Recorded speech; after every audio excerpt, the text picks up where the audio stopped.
Hello, I know what you're thinking. Bold of me to stream during dinner time in the US, but I'm doing it anyway.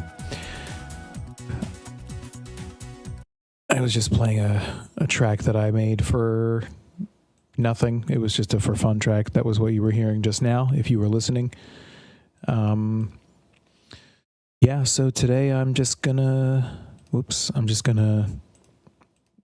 start building a video game music from the ground up, using some of these sound fonts from games, and also maybe some other things too. Hello, Gab. Welcome. Let's see. Maybe I'll just start with some simple drums.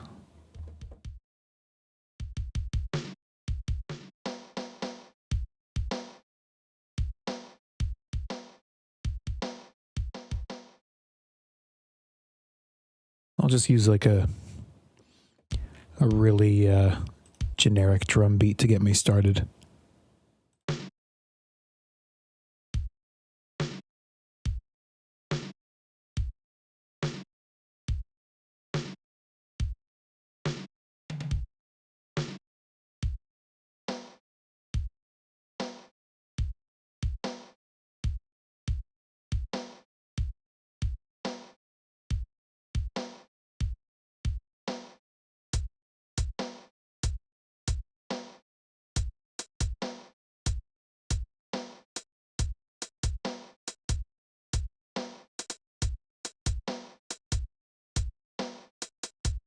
Memory Melodica, hey, welcome. Just doing a little music composition or songwriting, however you want to define it. Starting with some simple drums from the Digimon World 3 sound font. None of this is concrete just yet. I'm just kind of playing around until something strikes me.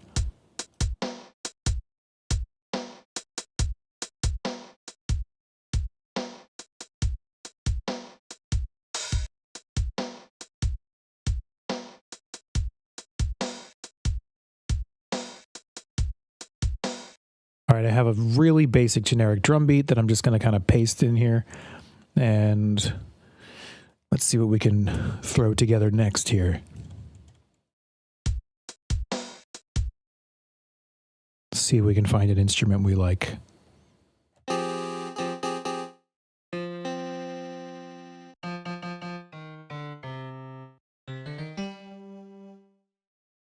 I like this little electric grand. E grand.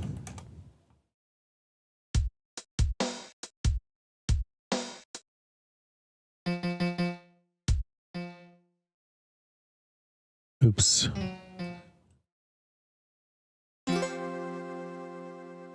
Ooh, yeah, that's pretty.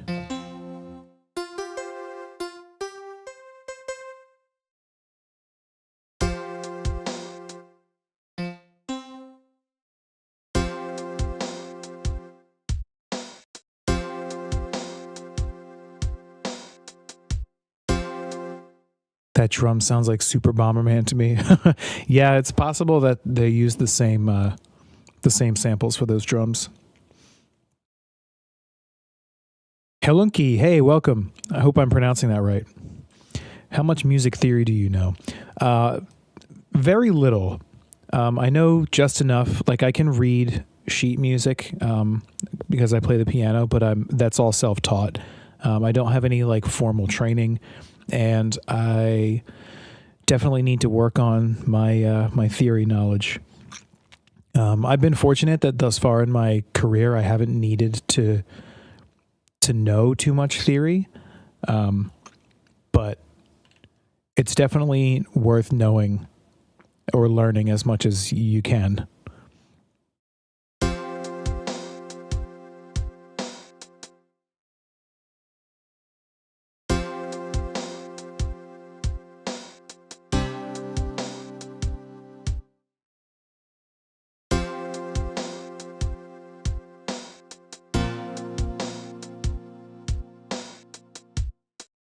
Yeah, that's a nice, pretty chord. See, like, I don't even know what this chord is called. You see? I know it's some variation of a, this would be an F major, and then this would be an A sharp major, but I'm not sure exactly what. It could be like I don't know. I'm not gonna put my foot in my mouth. Tristane, hey, so will this be an original song or a cover of something? This will be original. Usually what I like to do is I just kind of like to get chat to give me suggestions, and then we'll make a retro game sounding song together on stream. And I have all these sound fonts here, most of which I ripped or made myself. So we can choose from these. Also, if you have other ideas for what instruments you'd like me to try to incorporate, I will try just about anything. That's F major 6. JK, I don't know music theory. You might honestly be right. Speaking of which, if you use FL Studio, it has this. If you click this little thing here, this icon, it has types of chords. So you can just go like, what'd you say, major 6th? I don't even see that. Well, let's try major 7th. So now when I click, whatever note I click will be the root note, and that's, boom, so that's a D major 7th right there. Oops. Ta-da.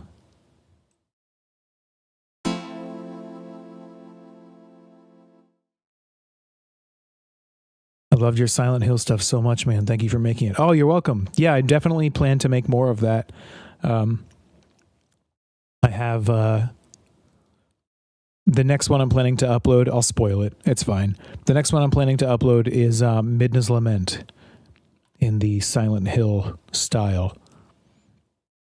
I'm also planning to do a similar series of songs or ideas where I just kind of will take a song from one game and then try to rewrite it in the style of another game.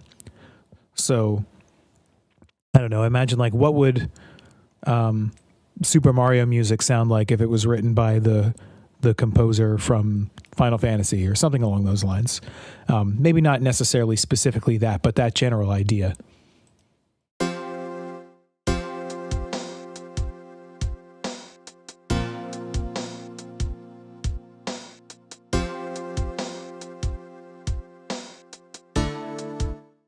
Ooh, I don't like that. That's a little sour.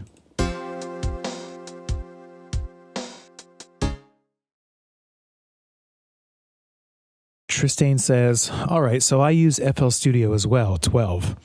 How do you place certain chords? Because I have a hard time coming up with chords. If you have a hard time coming up with chords, there are a lot of methods that you can use for, like, okay, here's something that you can do that's totally legal. You can just steal chords from other songs. I'm not necessarily saying that you steal exactly the way that they're played, but if you have a song that you know that you really like, you can look up the chord progression to it and then just use that chord progression and write your own melodies on top of it. That's something that I did for a long time when I was first learning. I would just find a song that I really like, Google the chord progression, and then I would just use that chord progression and try to write my own piece of music around it. So now I'm going to do tools and strum, which is kind of going to... Oops, I want actually all of these to be strummed. Not literally strummed like a guitar. It's supposed to simulate that, but the effect that I'm going for here is something like a glide.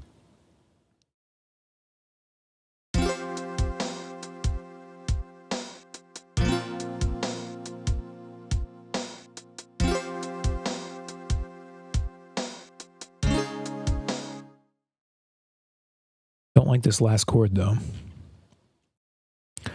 Also, don't want them to overlap because that can cause issues. Yeah, you can definitely also ask ChatGPT for chord progressions. I mean, yeah, I have some reservations about the use of AI in music, but it's really just, if you're using ChatGPT, it's basically just Google search but faster.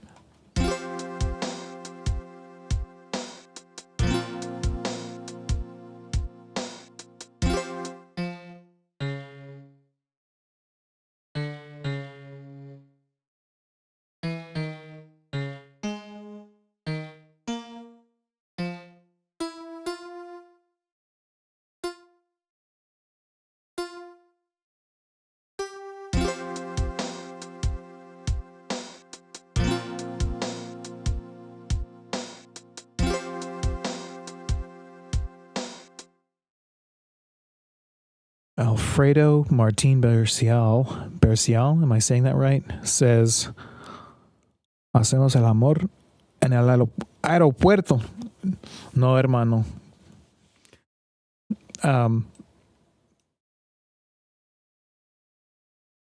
Let's see. Okay, so I'm going to turn this.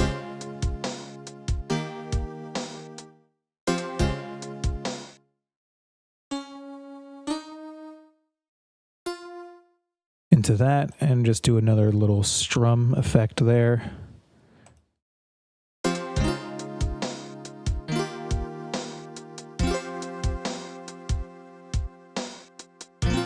Now I'm going to highlight these and hit Control L so that they have their own mixer tracks.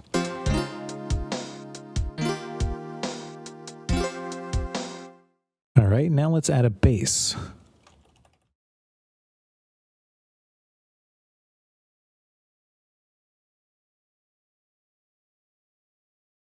I wouldn't want AI to take away from my creativity, but if my knowledge is limited, I'll use it. Yeah, I definitely see the value in using AI to kind of like help stoke your own creativity. I don't like the use of AI in place of creativity, like using AI to just write music for you, or just to, I don't know, like, I feel like the purpose of AI is supposed to be to, or at least the way that I imagine it, AI is supposed to be there to help us do work. We don't need AI to do the art for us. Let us do the art and let the AI do the work. Like, let AI work at McDonald's so that we can have more time painting and writing music. SFG speaks Spanish. Yeah, a little bit. I wouldn't necessarily say that I'm fluent, but I do speak some Spanish. And just the tiniest little bit of Portuguese, too. G-Star, hello. All right, let's see if we can find a bass we like.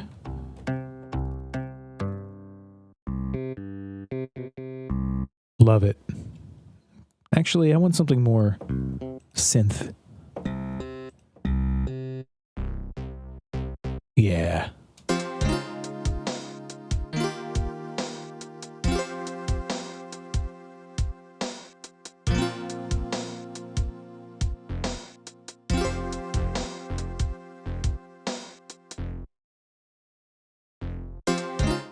Let's put this bass here.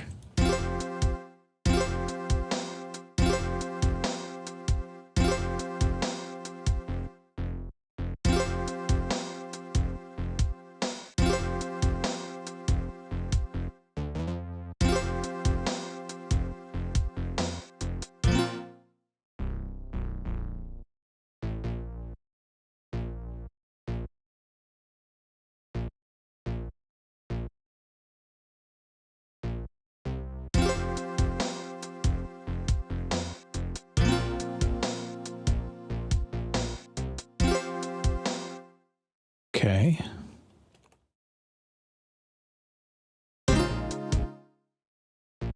Anybody remember what this chord was here? Probably this, right?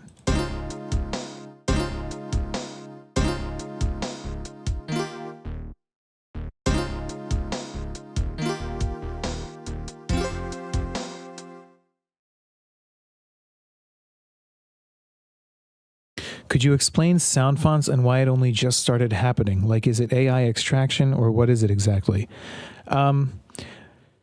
Yeah, so this is kind of a complicated topic with a long history. Actually, let me just save this real quick before I forget. We'll call it Stream Jam.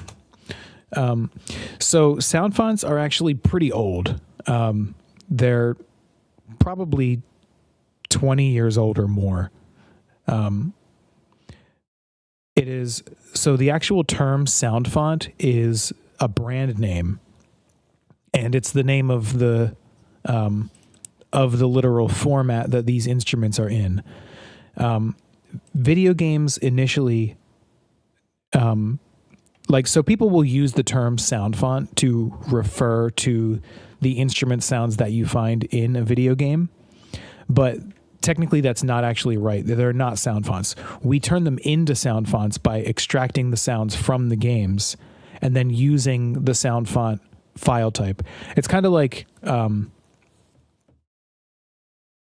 just like sort of converting a file, but with some extra steps.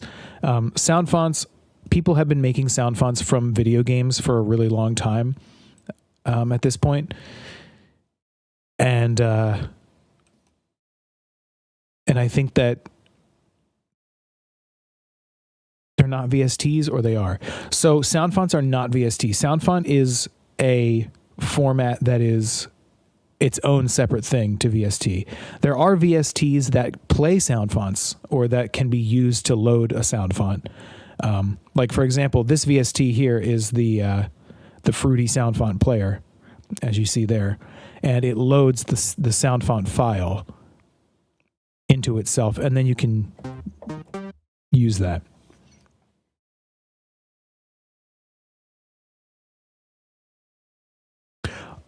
Oh, snap, it's Ryuquincy. What's up, man? Welcome. Happy to have you here. So yeah, sound fonts are, I think the thing that makes them so popular right now is the fact that they're free, they're really easy to use. They don't allow a lot of customization in the sound itself, but they do allow for a large, like look at how many individual sounds are built into this sound font, and it's relatively small. But I think that the reason that they've gained a lot of popularity recently is basically just Toby Fox. It really all just boils down to Toby Fox. He really is an excellent composer, and he had limited funds when he made Undertale, so he used sound fonts from video games, which are technically free. However, I do have to caution that sound fonts from video games are most likely copyrighted. It's kind of not totally clear. I'm actually working on a video essay about this whole topic. So if you're going to use sound fonts from video games for like hobby stuff or for fun, then you have nothing to worry about. But I think that they are technically copyrighted. It's just not totally clear who the copyright belongs to, and it doesn't seem like anyone cares. But I'll save the rest of that topic for another time. But yeah, Toby Fox made sound fonts, or like Toby Fox popularized sound font use. Or I should say repopularized, because sound fonts were pretty popular 15 or so years ago, before VSTs really took off. All right, so here's what we have so far.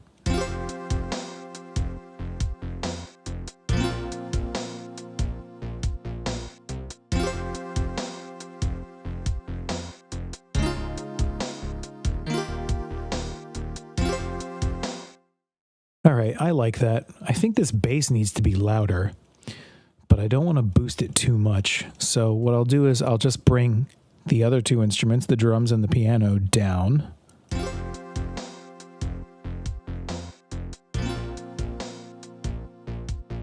What are we thinking?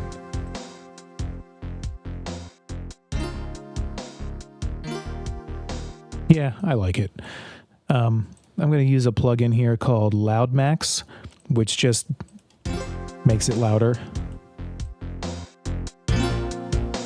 It's more complicated than just makes it louder, but I'm not deep diving today.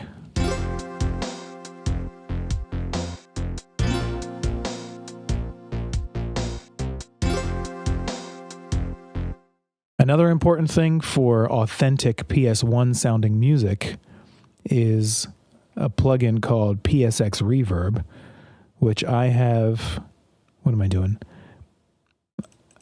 Right here. Boom. And what this little flowchart here is that I have only the mid and high frequencies going through the reverb because I don't want to reverb the bass because that would be too muddy and wouldn't sound very good. This is a free plugin called PSX Reverb. It's a VST. It perfectly emulates the built-in reverb sound of the PlayStation 1.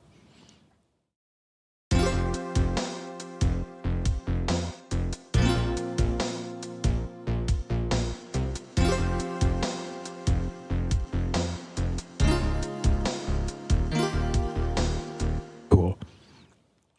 I think the all-known Megalovania did show up first in Earthbound Mother in a way, didn't it? I don't know. I'm not very well informed about that. Toby Fox only used Earthbound sound fonts, so well, that's not technically true. I think that Earthbound is definitely one of the video game sound fonts he used. I don't know if he used other video game sound fonts, but he did use a lot of sound fonts. They weren't all necessarily from video games. I believe he used a sound font called SGM, which is not from a video game, but features like really high quality sounding instruments, and is free to use. But I think there might be others, but I'm not really sure. But I don't know for sure if Toby Fox used other video game sound fonts. He definitely used Earthbound, but he definitely used other sound fonts as well that weren't necessarily tied to video games.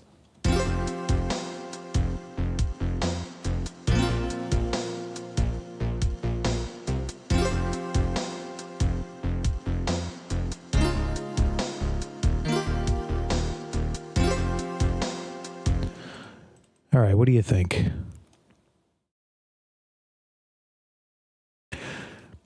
Oh, hey, I use SGM all the time. That's my main sound font I use.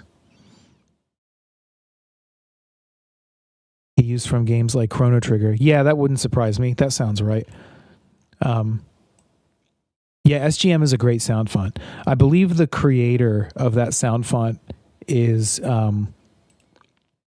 somebody called Saint Giga, who has a YouTube channel where they make music using their own sound font that they made.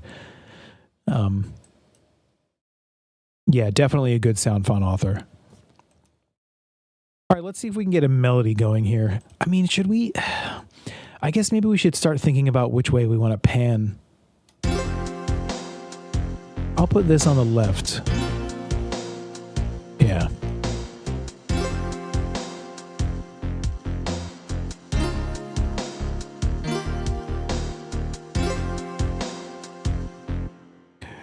Now, the thing with panning is that once you pan something to the left or the right, it starts to sound louder, so I'm going to bring it down a bit.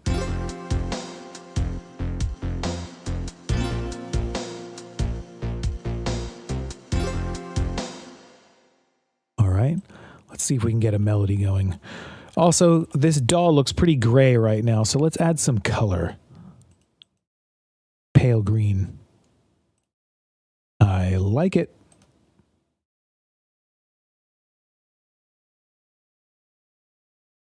melody. Give that a mixer track.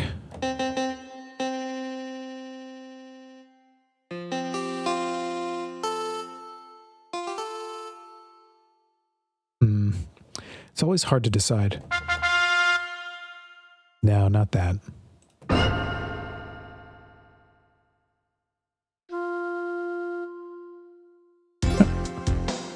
All right, we can try the piccolo.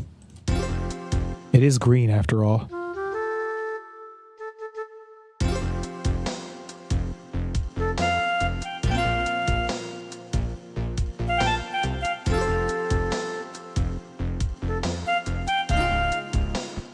Okay.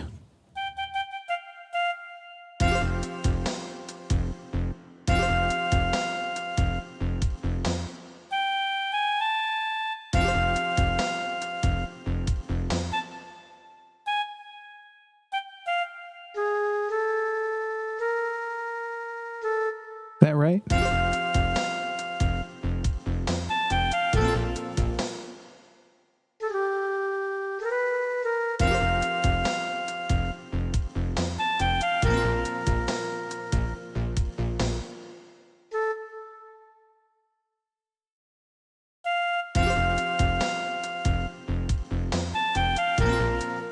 Big green.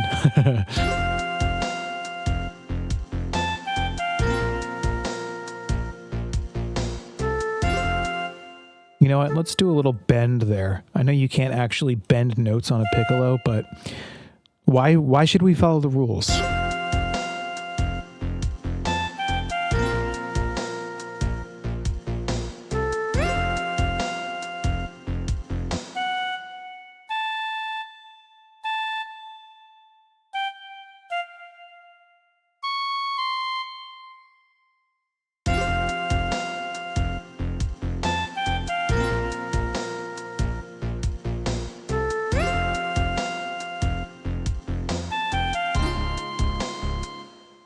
No, I don't like that.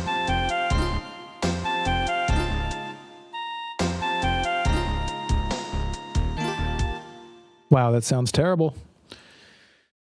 All right, sometimes something that I do when I'm feeling stuck is I'll just grab this little thing right here and pitch bend the whole project just to hear it in a new light.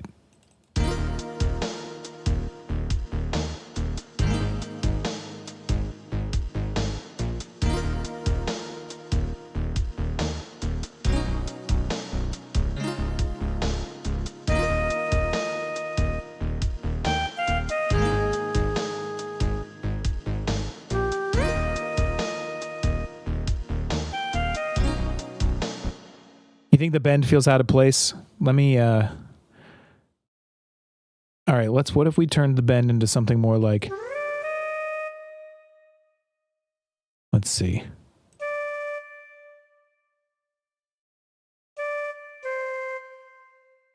What if it was like this? Yo, Veramunk, what's up? Welcome to the party. Just doing a little retro game music, retro inspired.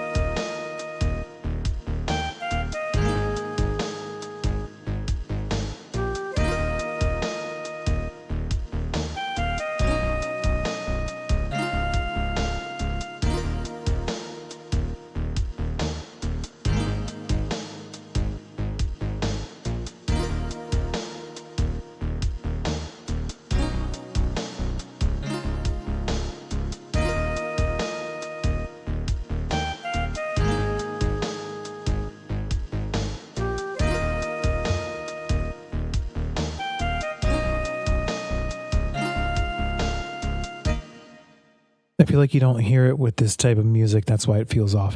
No, I think I agree with you, Vilsa Gunner. I respect your opinion as well, but I think it sounds a little bit better without the bend.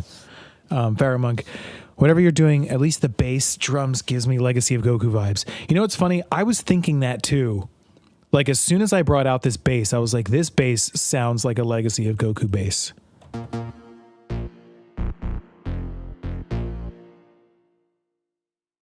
right, I'm going to put the pitch back to normal.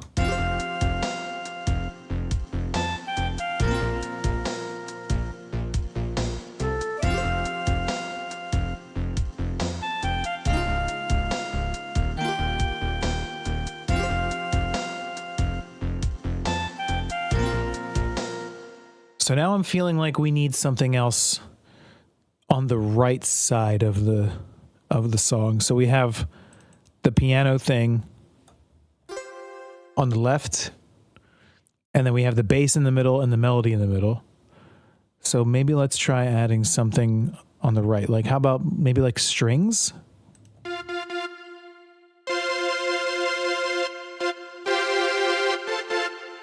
Pot forgot. Hey, welcome to the stream. Peaceful, very nice. Could imagine a soft choral pad. Ooh, you know what? I like that. Let's see.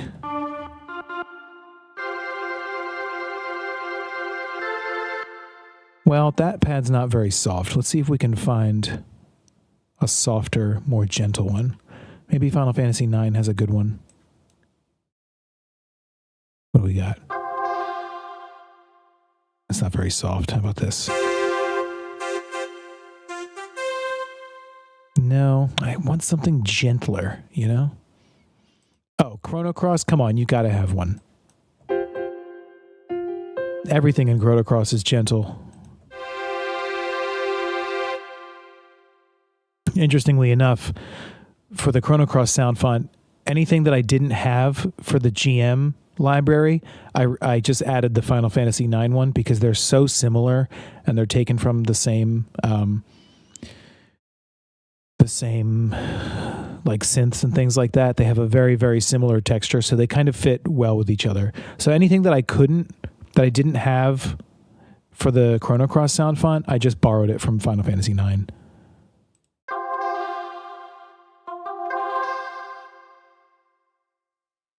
Let's just try the choir. Yeah, that's the one for me.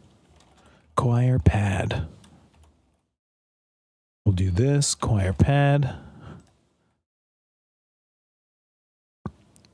It's got a mixer track. Pan it to the right.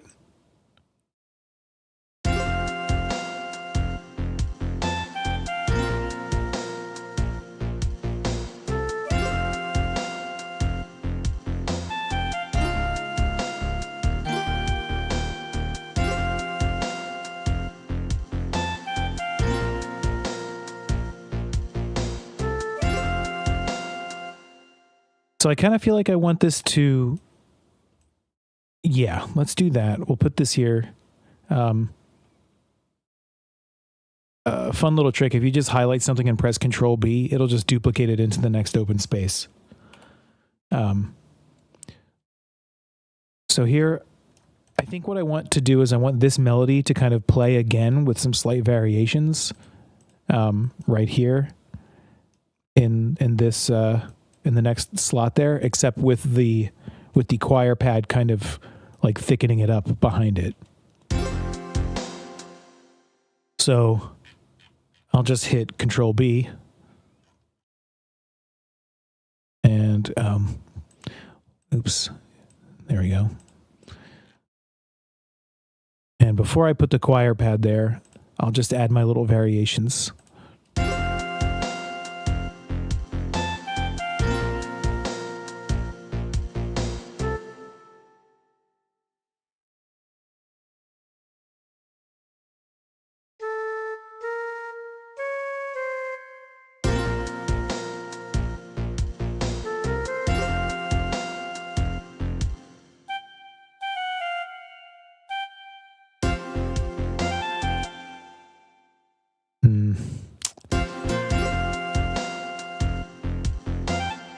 Yeah, so I want this.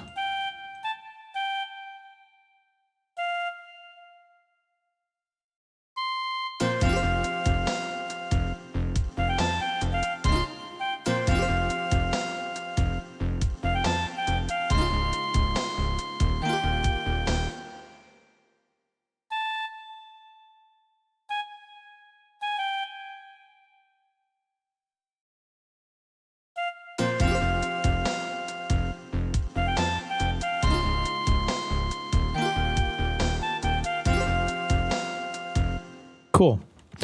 All right. Let's hit up this choir pad, see how we feel. Oops, sorry. Let me catch up with chat. That pad kind of gave me rock organ vibes. Oh, sorry. I missed chat, so I don't know which pad you're talking about. Hopefully not this one.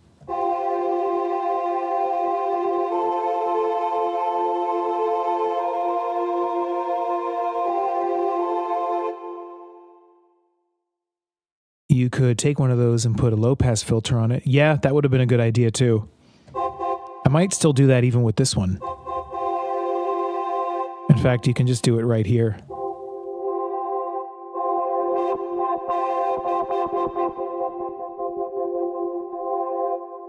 All right. Yeah, Control B. Remember that. Unit 13, what's up? Welcome. This is cool. Thanks. Yeah, that's the idea is like if you want to give suggestions, please feel free. If there's an instrument that you'd like to hear in this track or a particular like style, yeah, help me out, chat. Veggie Burner, do you have a place where we can download the sound fonts? Yes, let me find you the link and I'll put it in the chat. Not all of my sound fonts are in this folder because they're still, a lot of them are still in progress. But these are, I will link you the sound fonts. There you go.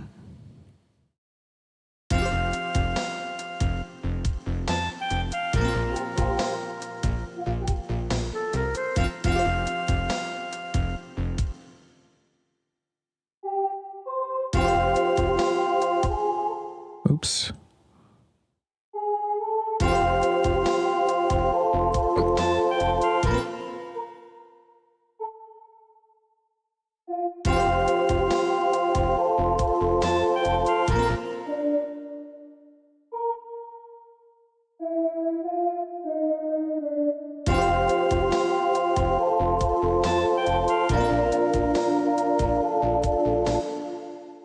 A little loud.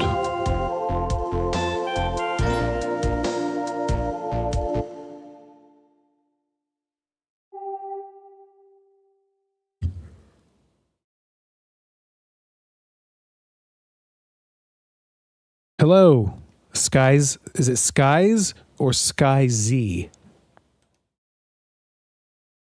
Or Skiz. Could be Skiz. That sounds hardcore.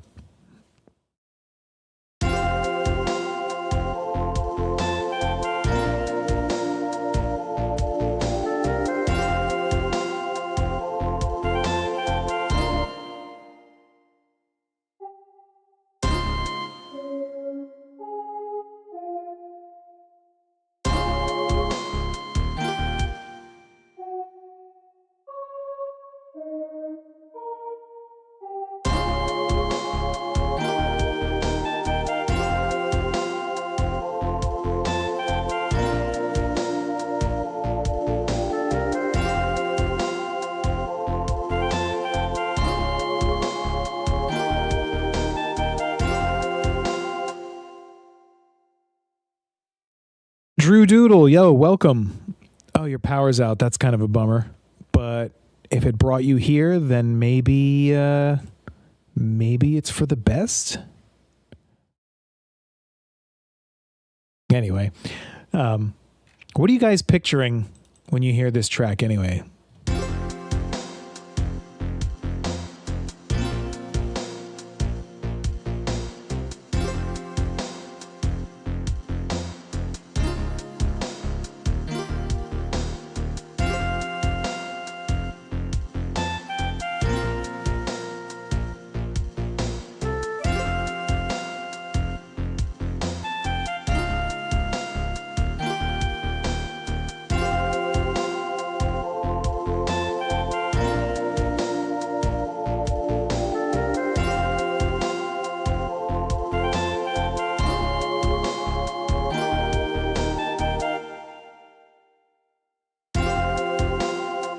Should we do something really extra and just be super goofy and add like a really realistic sounding string ensemble? What if we did like a...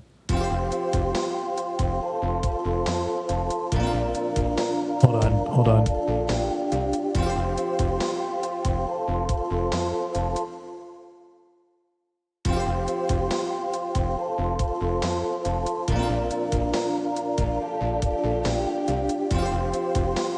Turn this up a little.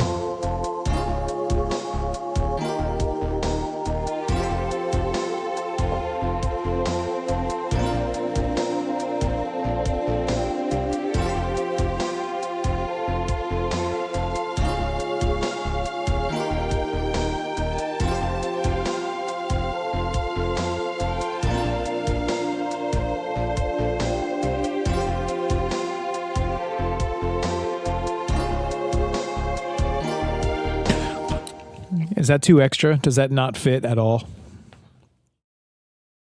Kind of makes it feel a little bit more pretty, but I don't know if like that degree of pretty suits it. Oh, let me check.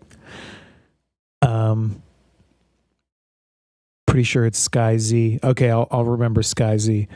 Tristain, this stream is enjoyable. It's nice to put on in the background, and it's cool to hear another opinion from someone who also makes music. Thank you very much. Yeah, I would love to hear. If you're also a musician, feel free to plug your stuff in the chat. Fellow musicians, you're welcome to share. I don't know if chat will let you share links, but you can definitely share like your artist name or anything. Bill Gunner says it sounds like a select screen. Halunky, world map. Okay, we got world map, select screen. Drew Doodle, this is an N64 menu for sure. Nice, I like that too. Where you can change your character's color. Pokemon Puzzle League song. Kind of getting a DBZ Legacy of Goku vibe from it. JRPG town track while talking to NPCs. Sounds like it would play in an area where the sun is setting, or maybe the end credits. I like the strings. No, it fits. I like it. It's some real good degree of fitting. All right, let's do it. Stringy boy.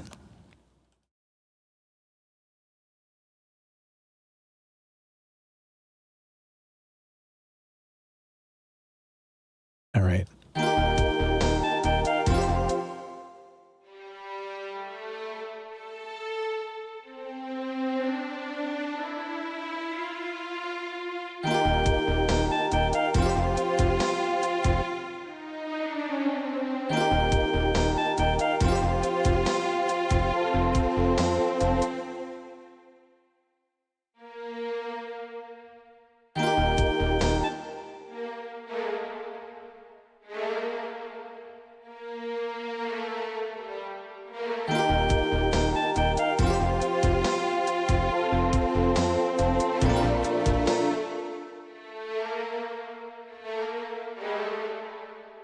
Oh yeah, something to keep in mind about this Abbey Road Spitfire Audio Abbey Road soaring high strings is that it's got a really strong legato, so it helps to kind of take your notes back one tiny little square. Makes them sound more in time.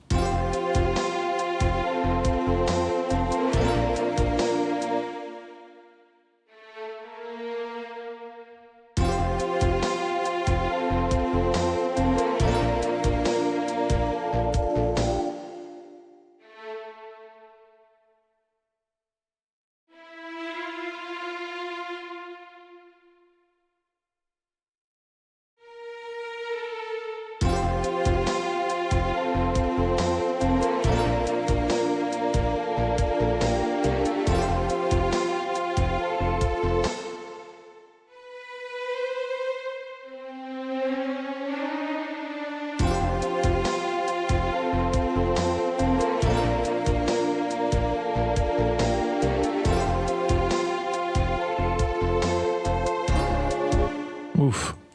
Bad sour note. I keep forgetting that there's like a slight key change at this point here.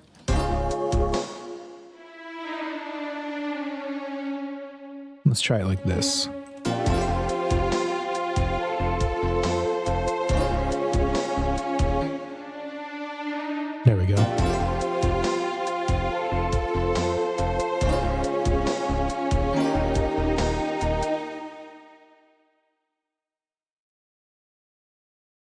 All right. Oh, we got some artist names here. Vilsa Gunner. My artist name is Veggie Gigas. Is that right? Veggie Gigas? Vajigigas? I hope I said it right the first time. My SoundCloud is, Vilsa Gunner. We got Vilsa Gunner. That name sounds oddly familiar. I wonder why that is. Tristain. My SoundCloud is Triple Stain, but my most recent stuff is on my YouTube. My recent song is called Celestial Caverns, and it's for my RPG idea. Love that. Love an RPG. Let's see. I love cheating the software. I assume that's referring to the legato thing I said. Hi, my artist name is Ryuquency TM. Trademark Do Not Steal. And I do the Unga Bunga with sticks and rocks. All right, let's see. All right, so this happens kind of quickly. But look, we're already a minute into the song, and this is the point at which I would think it probably starts to feel repetitive, so we might want to change it up.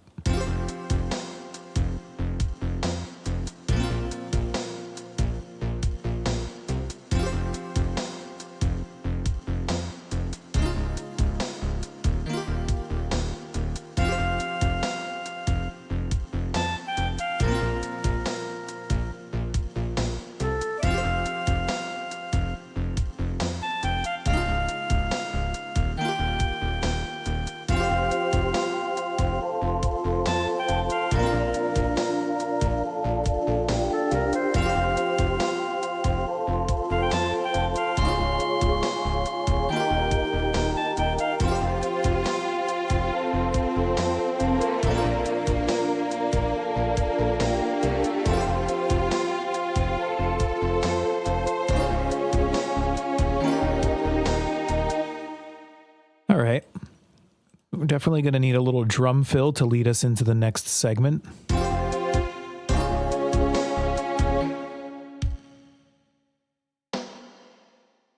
Something like this.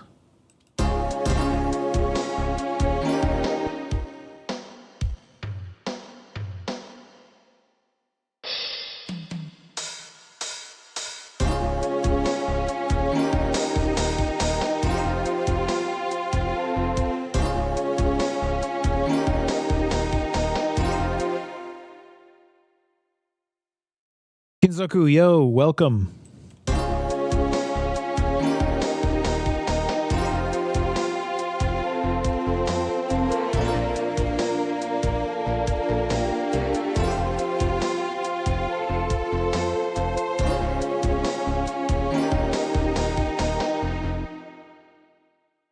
All right. Now we just got to figure out a new chord progression in the same key, which is something that, like, don't be fooled. Just because I compose music for a living doesn't mean that I can just snap my fingers and have a good chord progression or a good melody or something. I still run into these challenges all the time, every time. Anybody else ever get that horrible imposter syndrome where you're sitting down trying to write music and you're like, this is horrible. I'm not a real musician. I should quit. Don't listen to that voice. If that happens to you, power through that, because it's the death of an artist, really, or it's like the bane of an artist.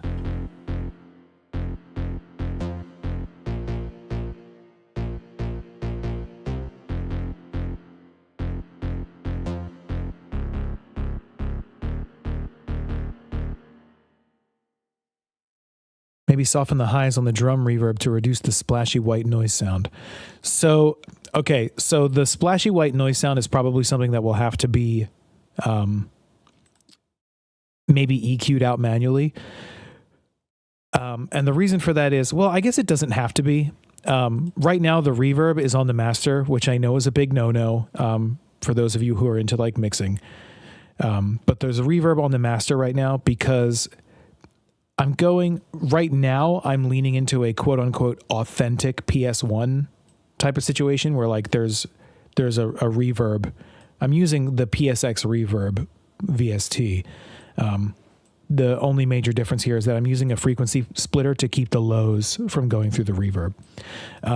That said, I definitely could add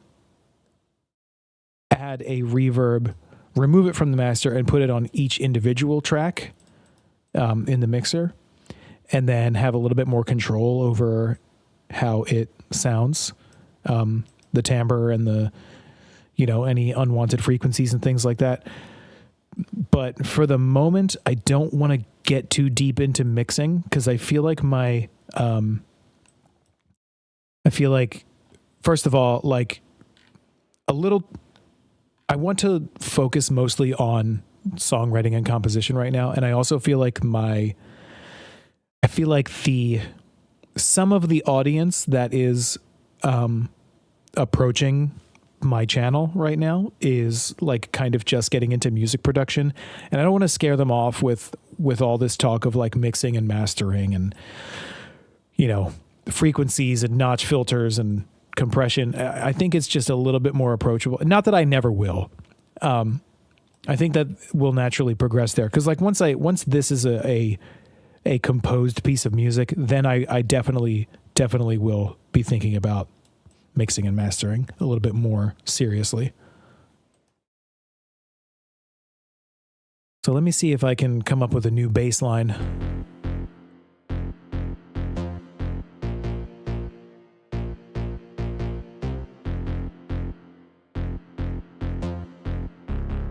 What sound fonts are we working with? Currently, we are using a bunch of Digimon World 3, one Chrono Cross, and we're using this VST from Spitfire Audio, which is like a soaring string, which sounds like this. Nope, not like that, like this.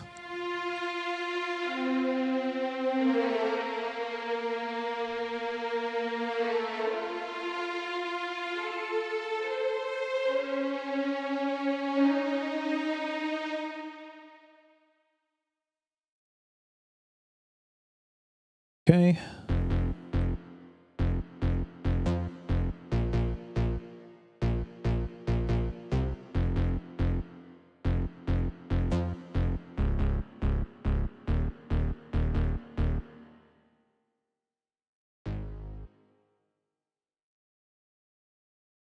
I'm just going to wing it.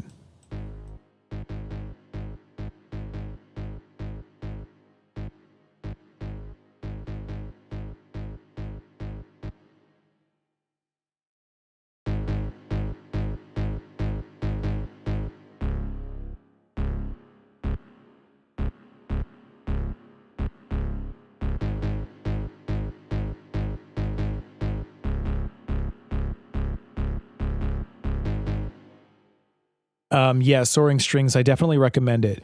Super affordable, and it sounds beautiful, especially if you have anything else in the Abbey Road 1 library.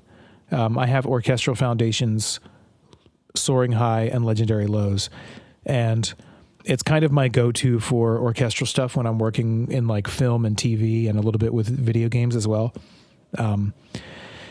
It's kind of unbeatable, especially because of the mic positions that you can choose.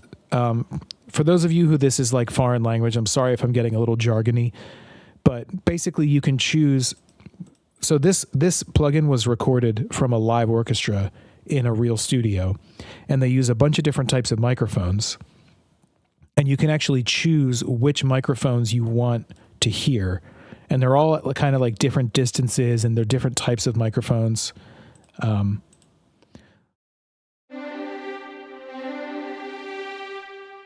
Vintage is one of my favorites because it kind of has like that Studio Ghibli vibe, or Ghibli, however you say it.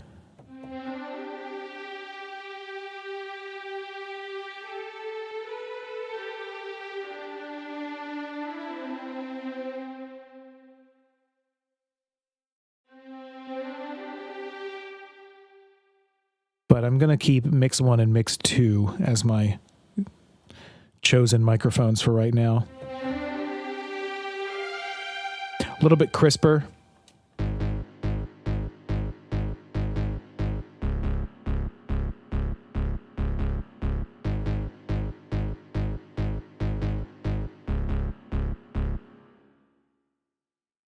I'll let that be that.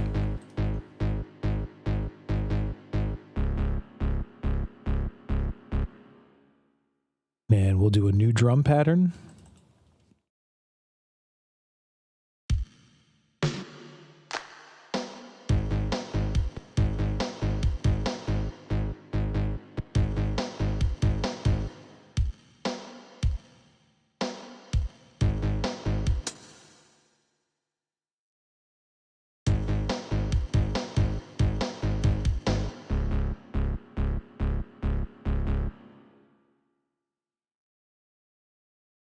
Helunky, hey, thanks for the help and such, dude. Have a very good night and see you around. Yeah, thank you very much for coming. I appreciate it a lot. Feel free to join anytime. Let me go back to Kinzoku Music. I do already have BBC Symphonic Orchestra core, so I wasn't sure if it'd be worth it. Yeah, I have BBC Symphony Orchestra Discover, the free one.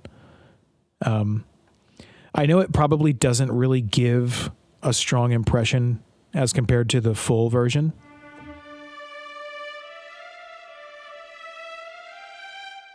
But I highly recommend this. Like if you're working on a tight budget and you want to do orchestral stuff, this one is really good. Spitfire Audio Symphony Orchestra, BBC Symphony Orchestra Discover. It's a really fantastic free orchestral plugin. It even has a nice grand piano.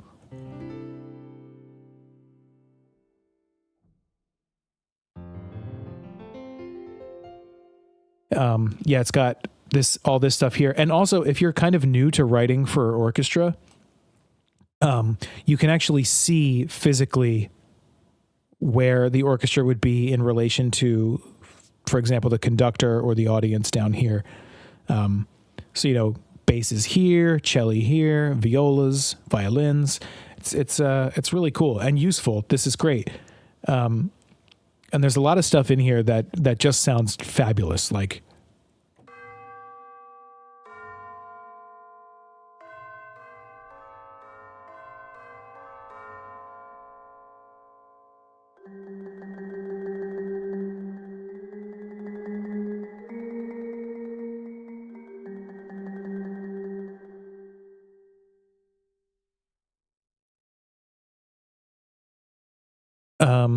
Vilsa Gunner, would you be mad if I remixed one of your songs? No, I wouldn't be mad at all. Please do.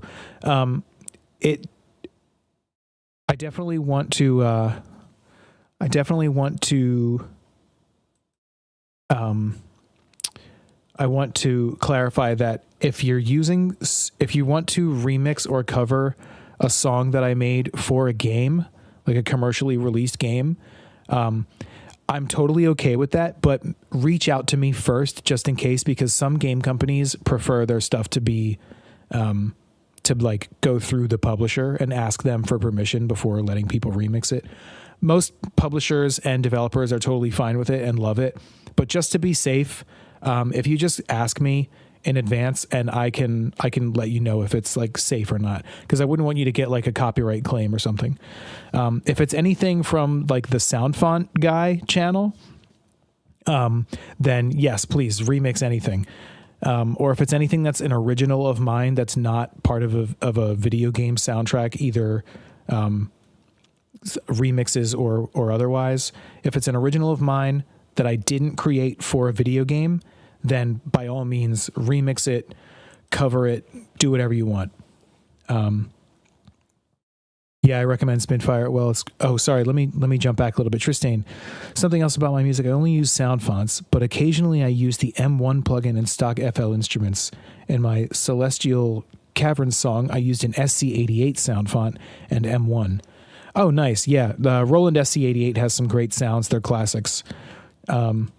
And FL stock plugins are more than sufficient for most things, unless you're like really trying to do something expansive, but you don't really have to. Nowadays, FL stock plugins are so good that you can do a lot with them. Drew Doodle. Yeah, I recommend Spitfire as well. It's great. Oh, right. I read that already, didn't I?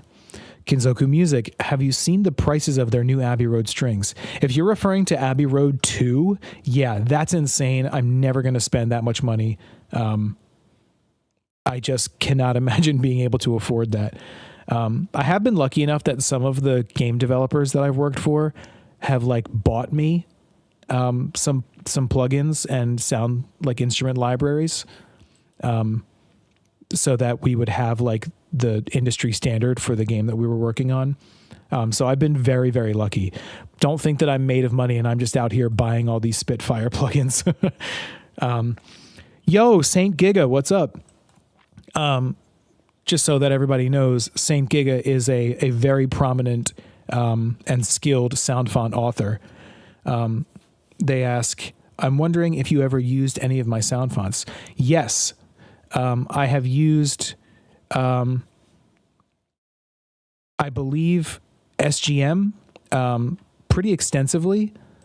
Before I had a PC that was strong enough to run the more powerful plugins like, you know, strong libraries and Contact and things like that. In my early like video game music creation days, I used a lot of SGM. I also used like Corium and Gravis Ultrasound, I think it was called. But in terms of your stuff, yeah. I actually was just talking about you on this stream towards the beginning about SGM in particular. And I plugged your channel. I'm a big fan of your work. Ryoquincy, is that a glockenspiel I see? Yes, it is.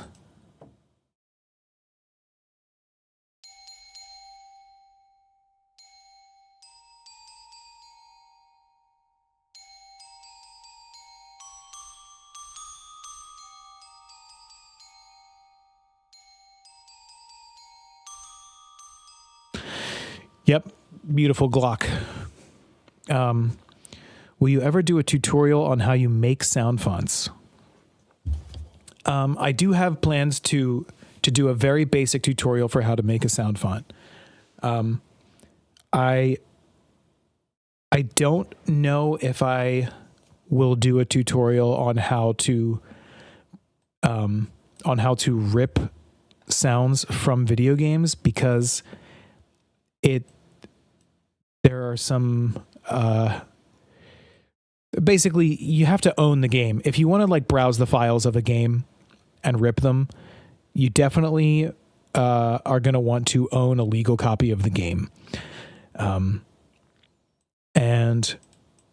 you know, for my own self-interest, I can't do anything that I can't and won't do anything that borders on like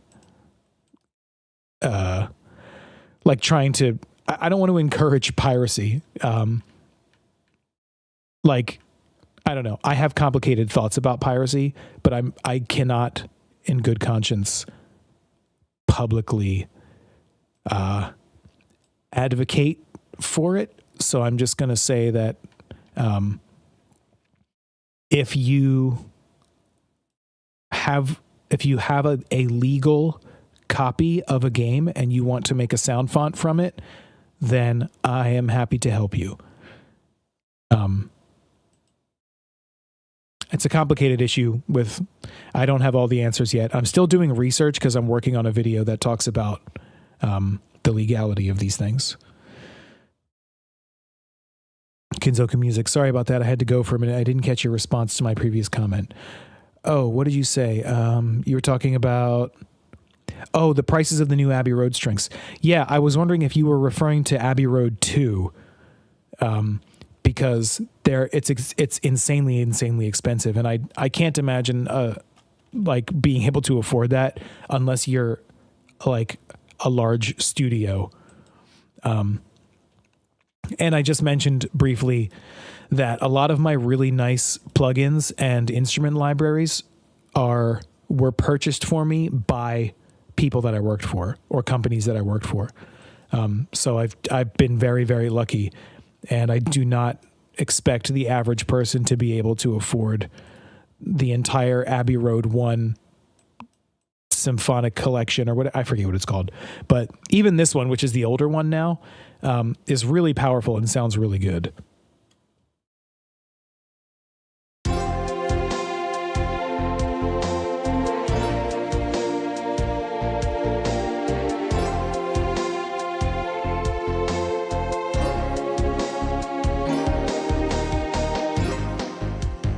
Whoa.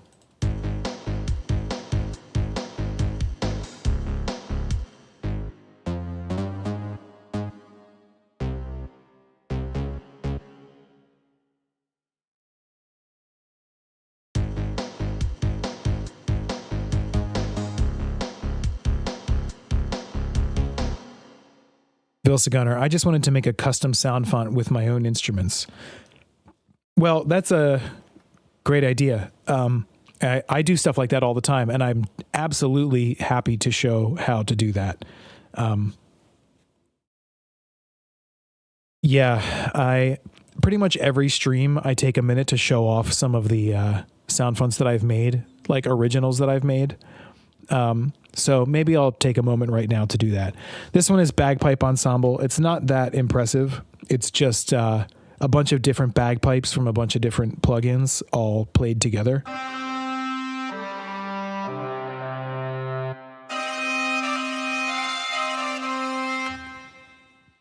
Big String Ensemble, which is kind of the same thing. It's a bunch of like really high quality string libraries all layered together.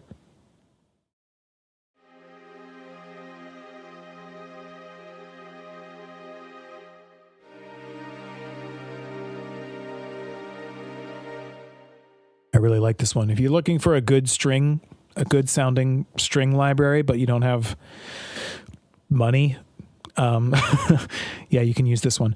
Also, another thing that I do is all of my sound fonts are also available as contact libraries, if you prefer contact. This one is called Boim. It's basically like the Inception. This one's just the tuba, but then you have the trombone.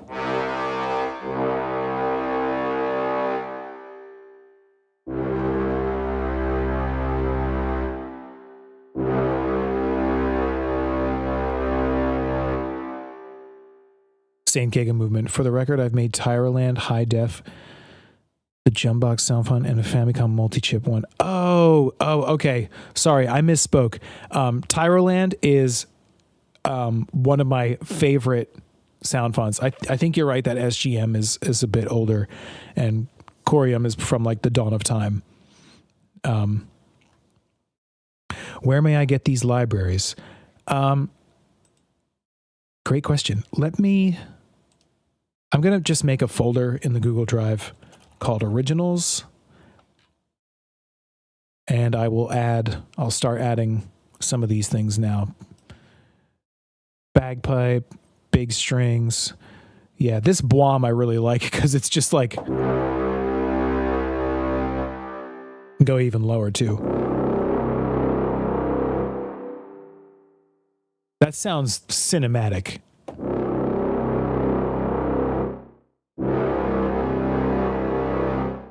Yeah, I'll put that one in there too.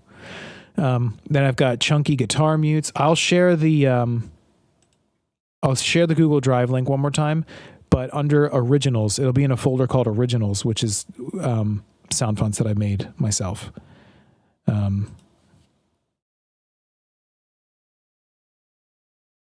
Midnight, hey, welcome to the stream. There's a link. I will be updating it right now. So here's chunky guitar mutes, which is pretty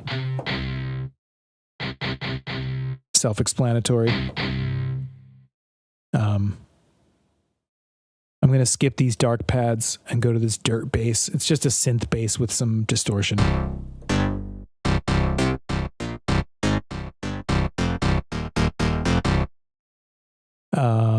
Then I have these pads that I designed. The pads, I think, are some of my favorite work that I've yet done.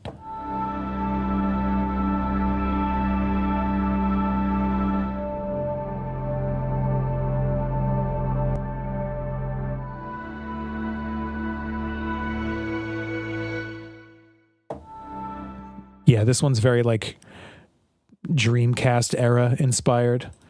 I just called it Elazid Pad. Elazid's the name that I use for music composition, but I just called it that because I didn't know what else to call it. I'm really terrible with naming things. Etherpad, I like this one too.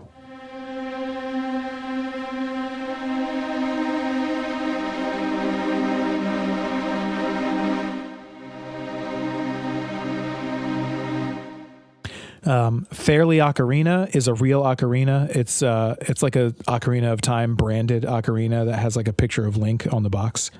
But I just recorded myself playing it.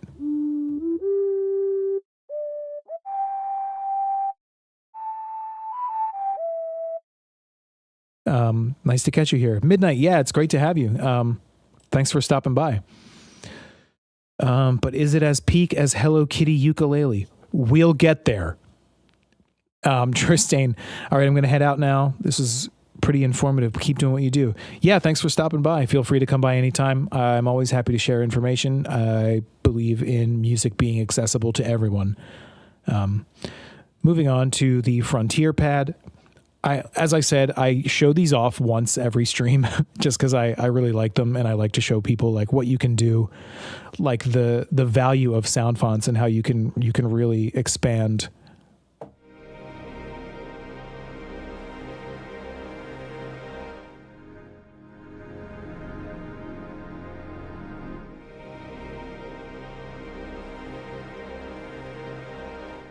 Hardcore guitar.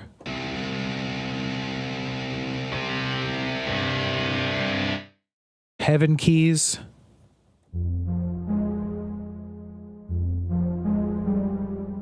Very 80s.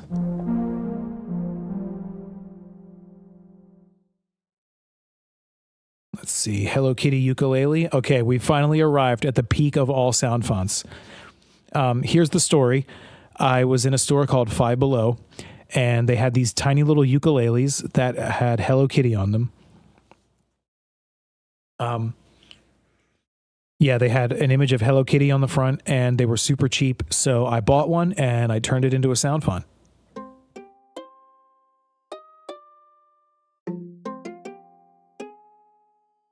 Honestly, I might have to go back and remake this one because I feel like the loop points are a little rough.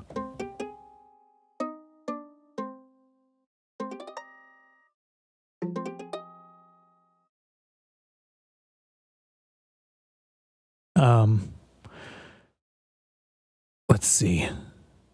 Hold on, let me catch up with chat real quick. Kinzoku says, ain't no way you got a Twilight Princess one. Didn't know you could do sound fonts out of GameCube games. Thought those would be a little too difficult to rip. They are super difficult to rip. There's a program, I forget what it's called. It's in my folder. But there's a program that you can use to identify them, but there's also the Dolphin emulator can just dump the audio files, which is what I did. I just dumped all the files, and then there's another program that can convert them to WAV, and then you turn those waves into sound font. But that said, most GameCube games are impossible to rip. The sound files because they're all in different formats. Most like first party Nintendo games like Wind Waker, Twilight Princess, Mario Sunshine, stuff like that, they all use the same format, and that format has been thoroughly decompiled, so like you can make sound fonts out of it as well as many other things. But most other games are totally different formats that are impossible to figure out. Or at least impossible for me because I'm not a programmer. Saint Giga, I'm flattered you thought I made those.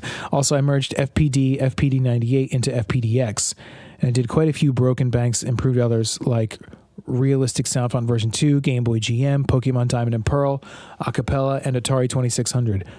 Wow, that is so much work. We have a legend among sound font creation in the chat right now. So chat, please show respect to Saint Giga. They are a huge influence on my work. I've also used their work in, I've used their sound fonts. Particularly, I have used Tyroland. I used Tyroland on a game called Void Gore. I'm sorry, no. Sorry, I used Tyroland on Z Warp, on a game called Z Warp. I used Tyroland on that. It makes an appearance in like 3 or 4 songs.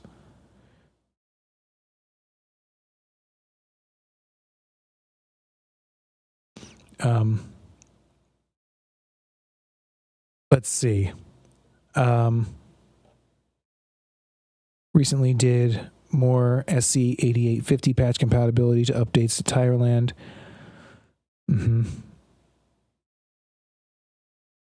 GameCube had audio streaming.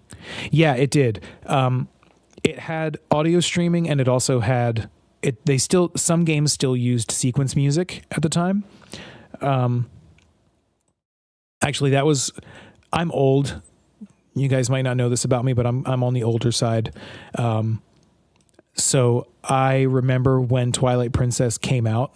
I was like a teenager, and when Twilight Princess came out, one of the things that people complained about it was that the music was still sequenced music, which at the time most major games were making the switch over to like full orchestral or like live bands and streamed music. Kind of a bummer. Nylon guitar. This is recorded from a plugin, but I forget which one. Pasta pad.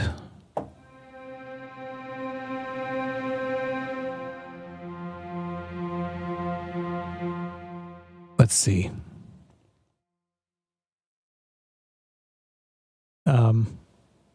Yeah, W's to Saint Giga. W's all around. Yeah, respect to you, Saint Giga. You've done a lot of really awesome work, and your work on sound fonts is partly responsible for my interest in making them myself as well.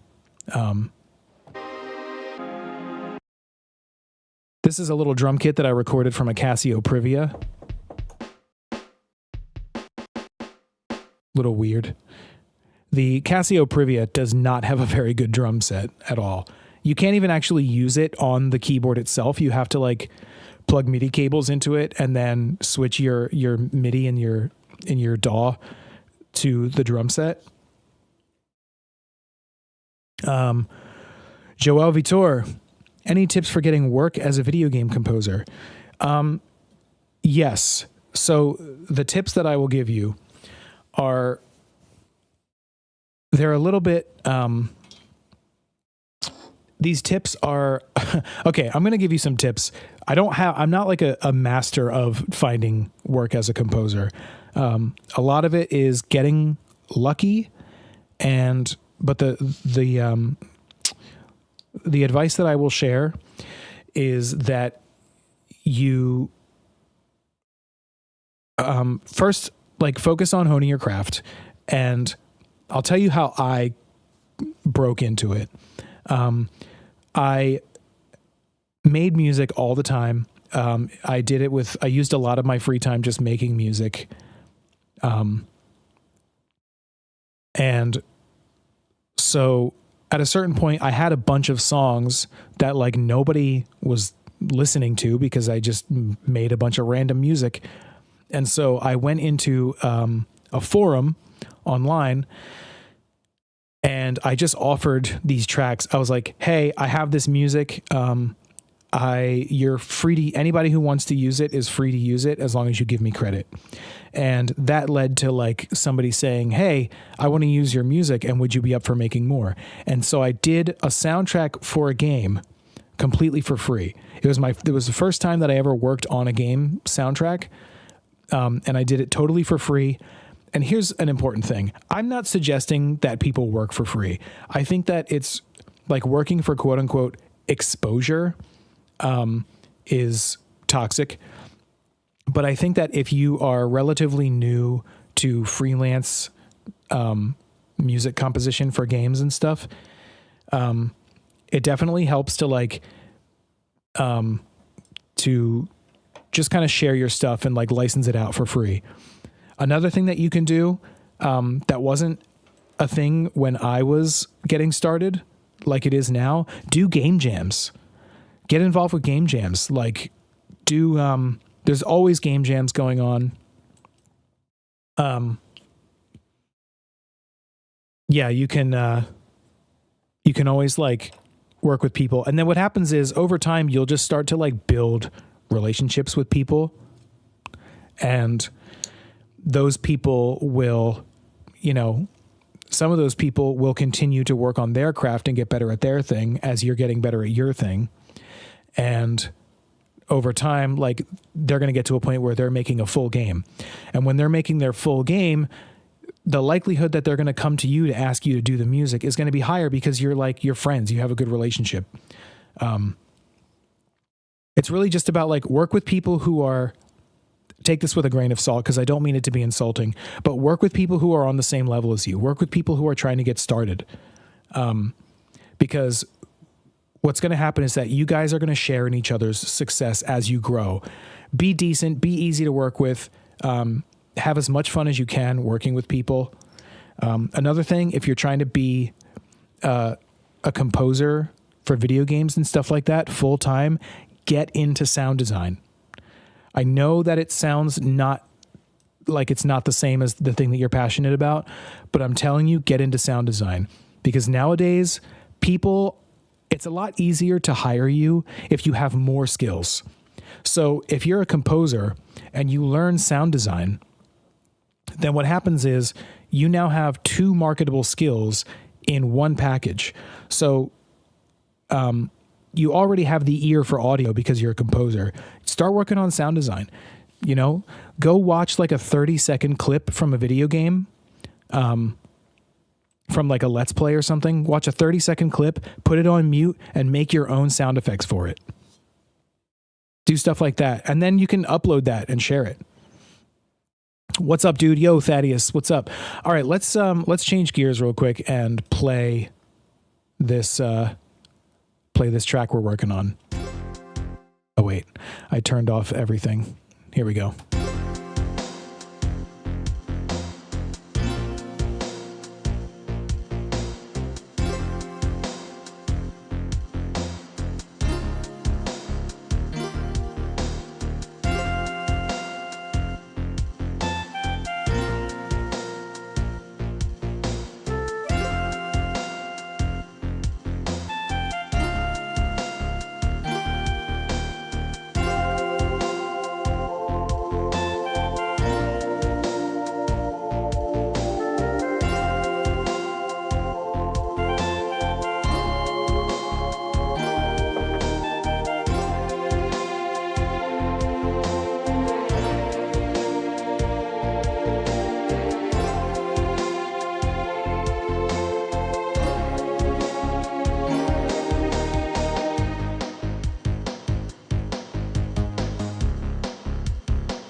Now I just got to figure out what we're going to do here.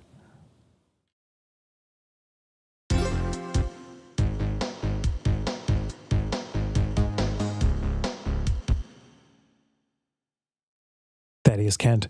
I've been writing fully produced, composed, vocalized rock folk songs for people on Fiverr for way too cheap. I have a lot of issues with Fiverr. I'm not going to disparage the company publicly, because I don't know that it's necessarily the company's fault. But what I don't like about Fiverr is that I feel like the culture of Fiverr is to undersell yourself, is to shortchange yourself for your skills. And I'm just not about it. Like I had a couple of gigs on Fiverr that I was like, I did like a few things, basically like maybe 10 things total on Fiverr. And not only were they far below what I would normally charge, they also were like kind of rough. Like if you only have so many avenues for like rectifying something if somebody doesn't like what you've done. And like that's going to happen in freelance. Somebody's going to be unsatisfied. But like for me, like I'll make as many changes as you want. But if somebody is not 100% satisfied with something and they give you anything less than 5 stars, anything less, if they give you like 4 stars if they give you 5 stars in every category and then 4 stars in another category, Fiverr counts that as unsuccessful. They consider that an unsuccessful transaction between the creator and the freelancer and the client. And it negatively impacts your visibility. It negatively impacts your discoverability. And then what ends up happening is that your work slows down because you had a nearly perfect score instead of a perfect score. And so you lose out on potential clients and potential work. I'm going to take a quick break.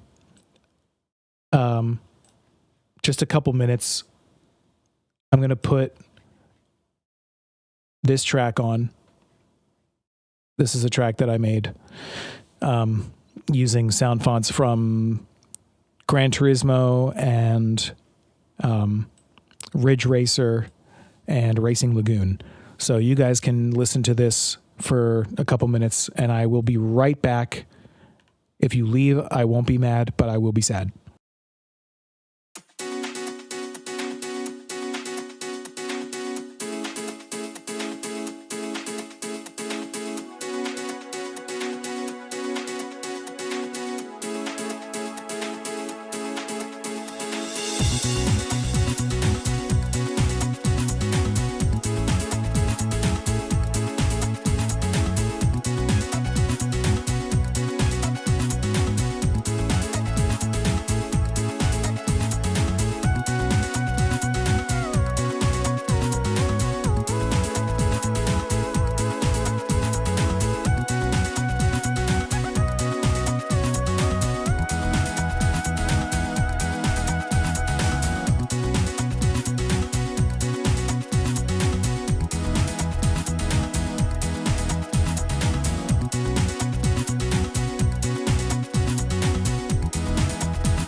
Wow, dead air. I'm so sorry. I forgot to hit the loop button.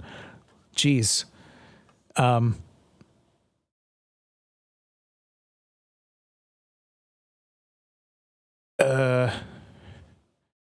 Wait, did I even press play? Please tell me I pressed play.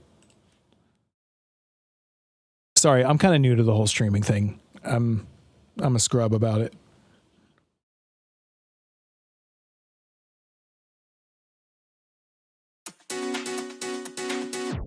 All right.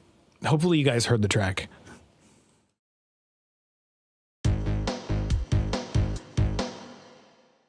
Any tips on getting work as a game composer? I'm struggling.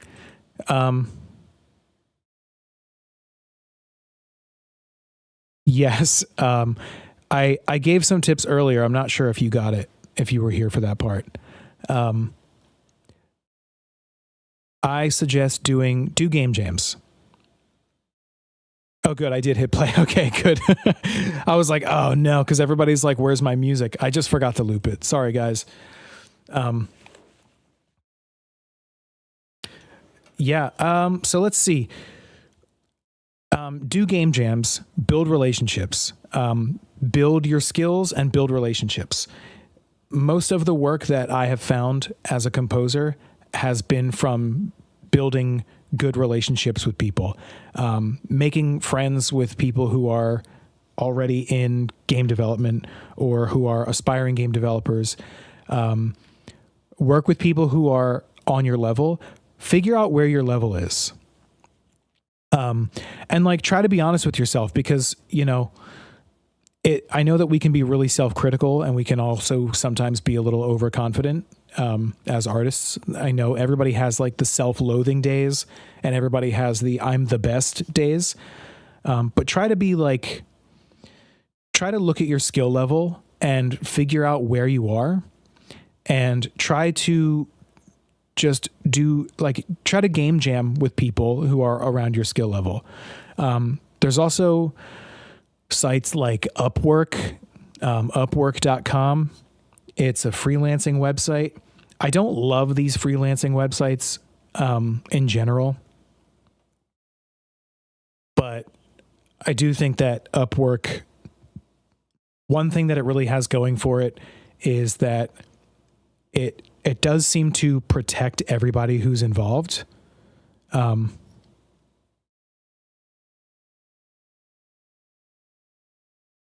yeah, let me share the Discord link. Sorry, I'm like, I gotta get like a bot or something for the chat. It took me forever just to get a bot for the Discord server. I'm gonna share a link.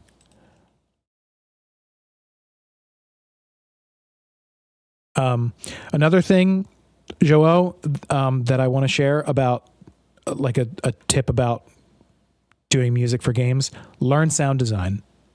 It isn't really that hard to learn, but nowadays most audio work in video games is going to be easier to find if you have a more well-rounded skill set.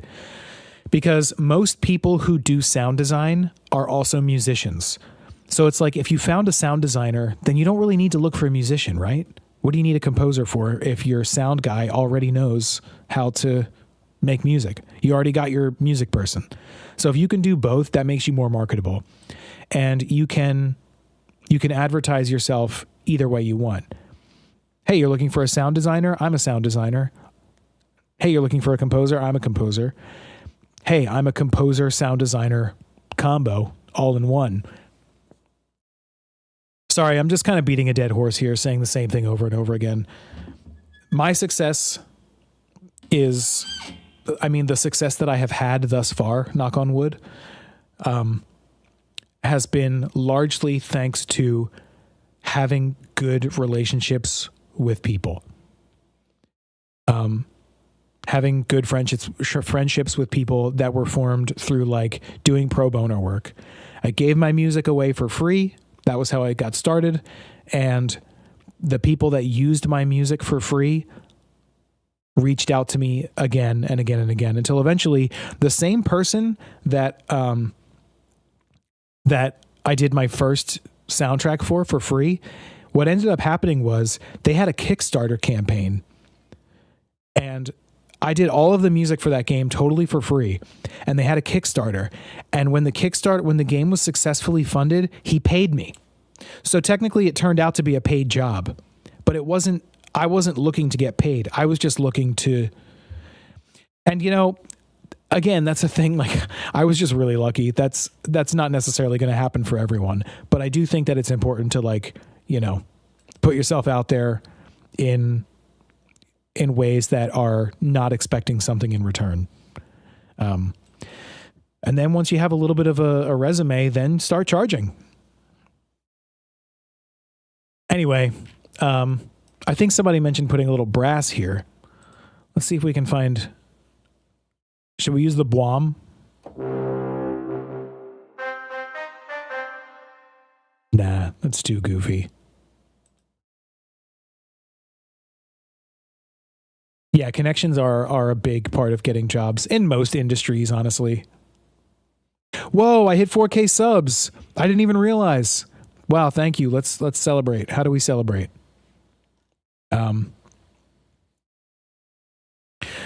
Yeah, maybe what I could try doing, maybe I could do a series on like helping aspiring composers to build their brand. And the thing is, like, I'm not like an expert on the topic. I'm just somebody who came from like no real background. I didn't go to college.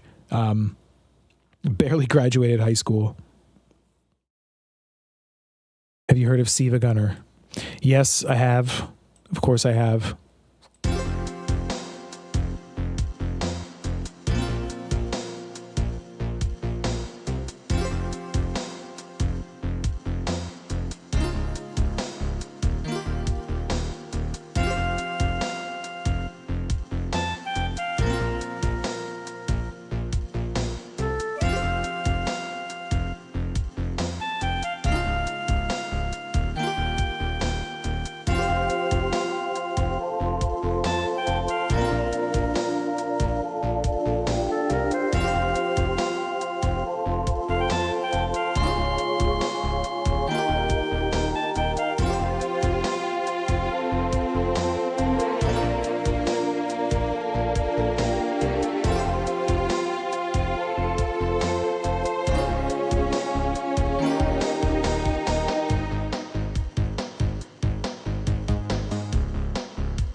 What if we did like a trumpet? What should we? Where are we going to find a trumpet? We got lots of them. Mario and Luigi Dream Team. Is there a trumpet in here? There's a tuba. No, that's not what I want. Mega Man X4 through 8. Brass. What about this?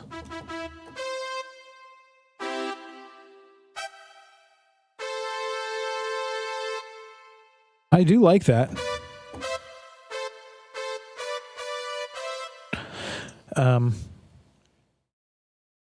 That's so refreshing to hear. College was such a big regret. I could have started a business with that money.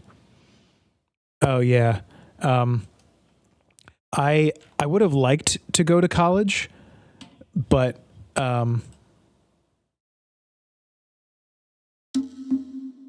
my Paper Mario Thousand Year Door is a little rough. It's not nearly done.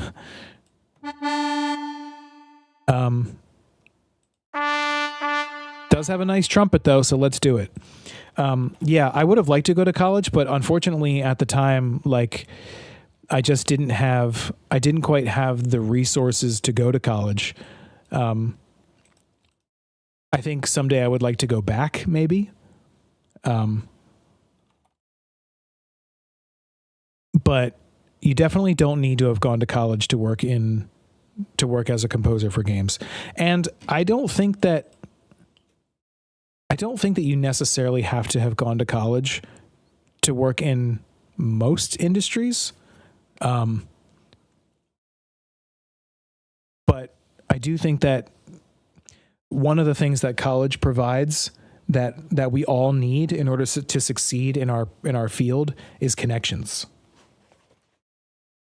So when most people were in college and forming those connections in college, I was forming them online, and I was, forming them in different ways. I was kind of doing a similar thing. I just wasn't like, immersed in a learning culture. So I had to do things a little differently. But you can do it. It definitely can be done.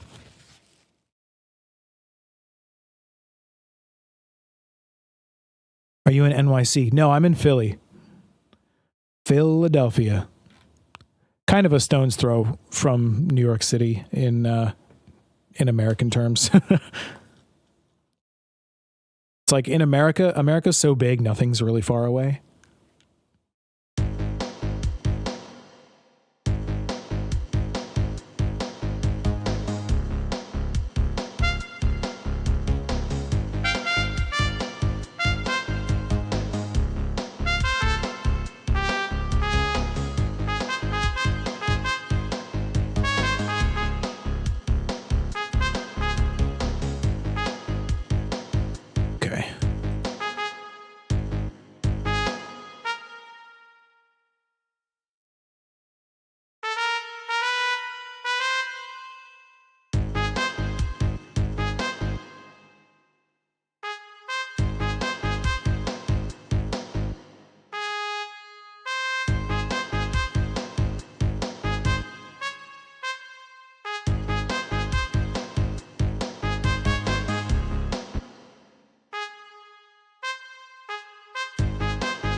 Thaddeus, we're the same age. Yeah, Brooklyn's awesome too. Yeah, definitely. I support going to college if it's an option for you, but I also don't want anyone to be discouraged if college is not an option for you. I a little bit about me. So I was super super poor as a kid, and I applied for student loans and stuff to go to community college, and the state gave me a grant, like free money that I didn't have to pay back, no interest, nothing like that. Never had to pay it back. But unfortunately, what ended up happening was I had to use that money to pay my rent. I used it on groceries, rent, bills. I used it on that kind of stuff, and I wasn't able to go to school. And I'm super, super grateful to have had that helping hand, even though it didn't go to what I wanted it to go to. But like, it's kind of funny because, like, you know how poor you have to be in order for the government to be like, oh God, I'm so sorry, here's some money.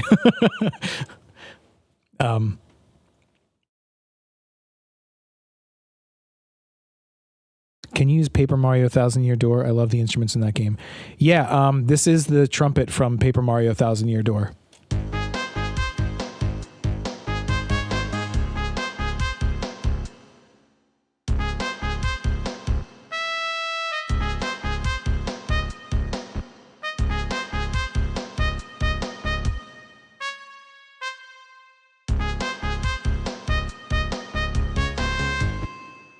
Okay.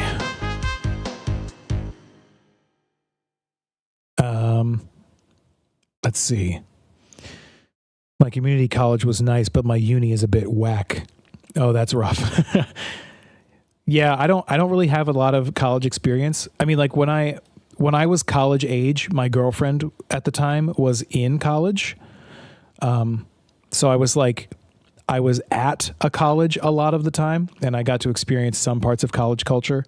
But I definitely didn't, like, I was on campus, but I was not like in class. I don't know anything about what that was like. I'll genuinely buy you a beer if you come out. Cheers. Oh, that's awesome. Yeah. My girlfriend is from, Manhattan. And, so she's like a born and raised New Yorker, and she has friends all over the frickin' city. And, I had never actually been to New York until we started dating. So that's pretty cool. Now New York is like somewhere that she likes to go all the time. We're going to a wedding in some famous park there in August, but I don't know. I don't remember the name.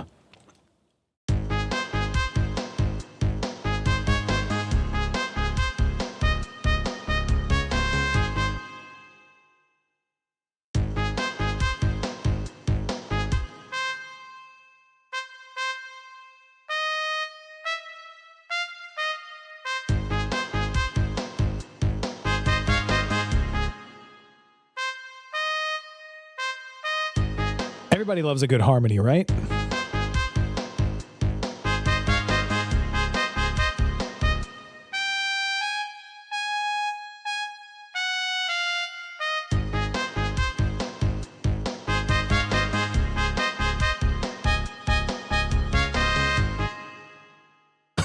This feels like such a different vibe from the rest of the song. Like, what is this? This is like...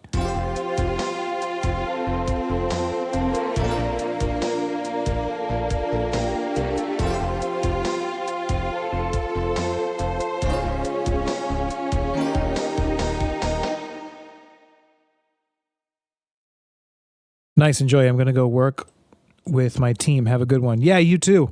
Thanks for joining.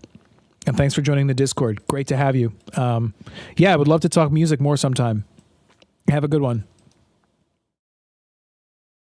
Yeah, I feel like this is a very different vibe from this.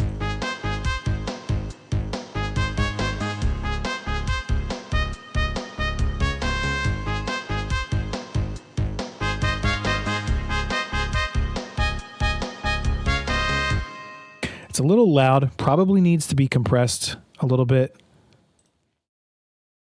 I'll use my personal favorite compressor. St. Giga, you joined the Discord. That's awesome. Welcome. Yeah, we definitely love to talk like sound fonts, sound design in general. That kind of stuff is fun for me. Or just like music production. Yeah. Oh, sorry. I'm like reading the Discord as I'm streaming. That's probably not a good idea. Okay, this is my personal favorite compressor right now.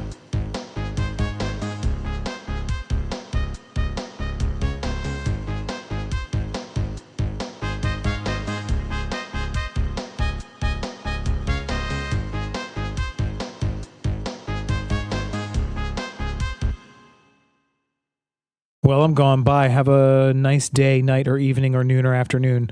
Thanks, Vilsa Gunner. You too. Thanks for coming by. All right. Let's see here.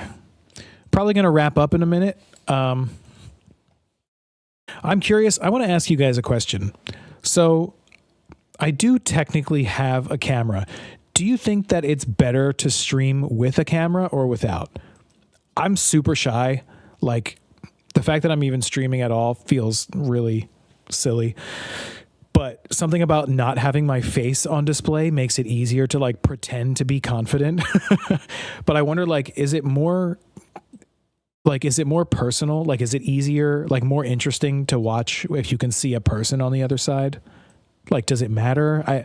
I'm genuinely asking because, you know, I'm trying to do this in a way that is like beneficial and enjoyable for the people who are interested. So I'm curious to know. Yeah. Bring back the hand cam. I guess I could do that. Once upon a time on my old YouTube channel, I streamed a little bit and I had a camera that was pointed down at my MIDI keyboard. Like a little piano thing. That just showed my hands playing it, but there was no face.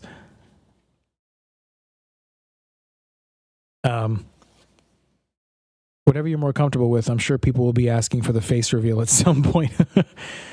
Yeah, it's tough. Like, I don't know. Save.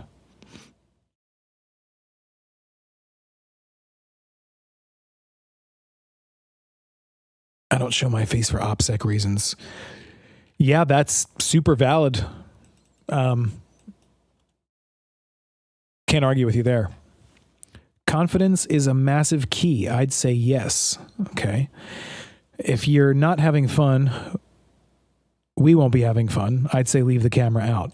Okay, that's a good point too. Hand cam feels like the happy medium. All right. Yeah, I mean, maybe I'll just try it out and see how it feels. And if it's too nerve wracking for me, then I won't do it. But yeah.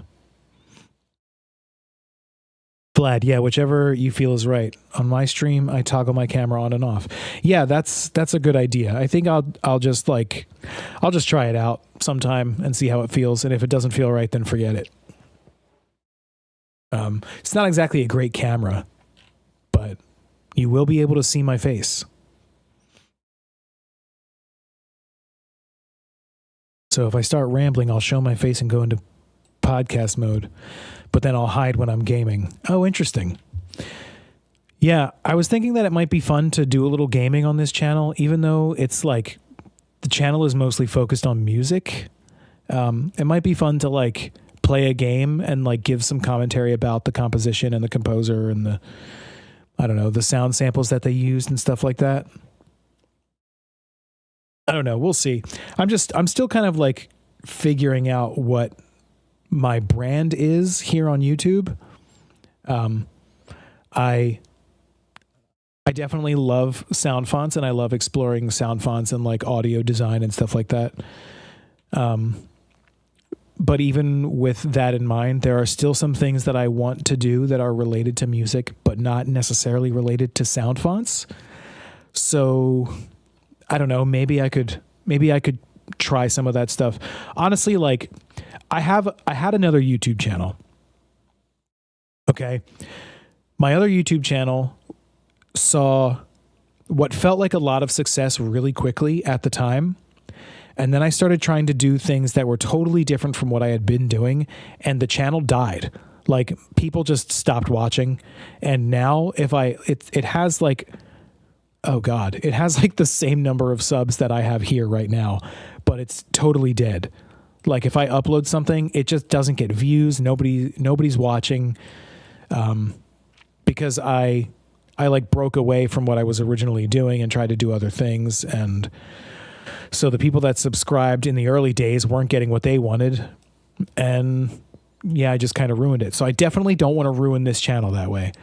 I would like to like stick within a certain, I don't know, vibe, I guess. But I do also want to be able to experiment a little bit and try different things. So I don't know. Those of you who are like watching the stream, I would probably consider you guys to be like the most interested parties. The majority of the viewership is like casual. So anybody, if you're like watching the stream or joining the Discord, then you're my audience. Does that make sense?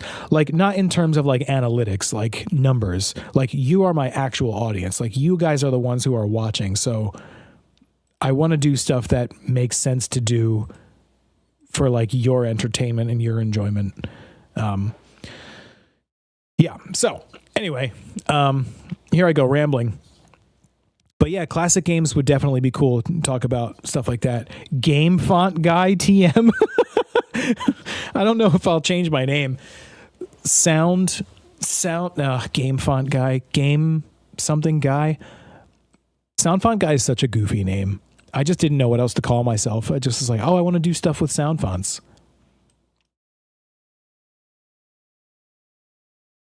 Yep, I'm working on so many video game remixes, but I know it'll tank the channel because it's all Dragon Ball now.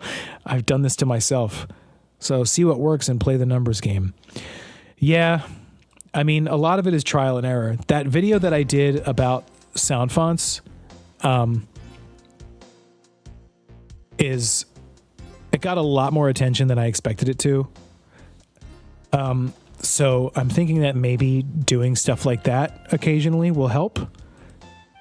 It definitely was fun, a little bit difficult, but fun. Are you a Steelers fan? No. So I don't really watch football, but if I'm a fan of anything in football, American football, for those of you who are confused, it's going to be the Eagles for me. But I'm not really a follower. I don't follow sports that much. I'm way too nerdy.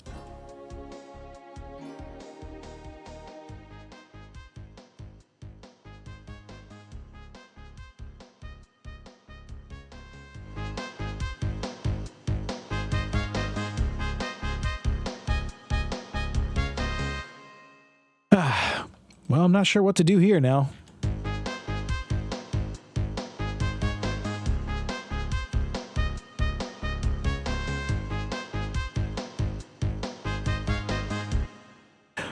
Let's grab like a string ensemble or something from Mischief Makers.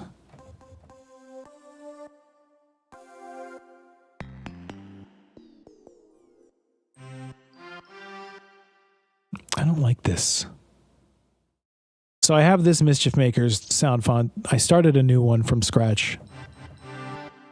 Nothing's named yet, but I also made a Mischief Makers sound font like more than a decade ago, and it's a little rough.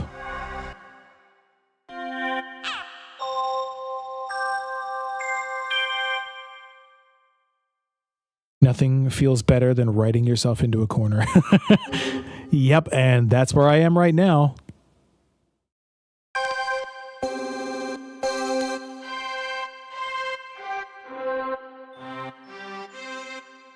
I'm just like not about this right now.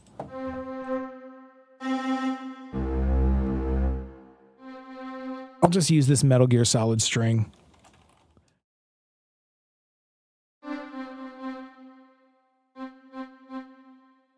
Okay.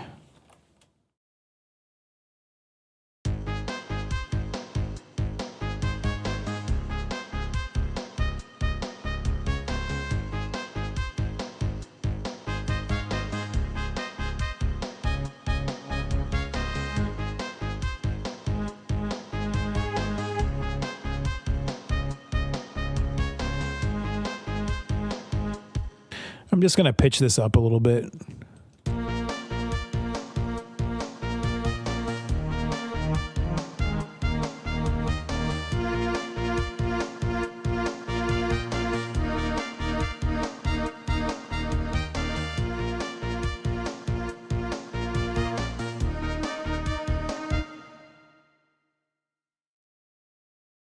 Yeah, I definitely wrote myself into a corner here, but that's all right. We can probably dig ourselves out of it.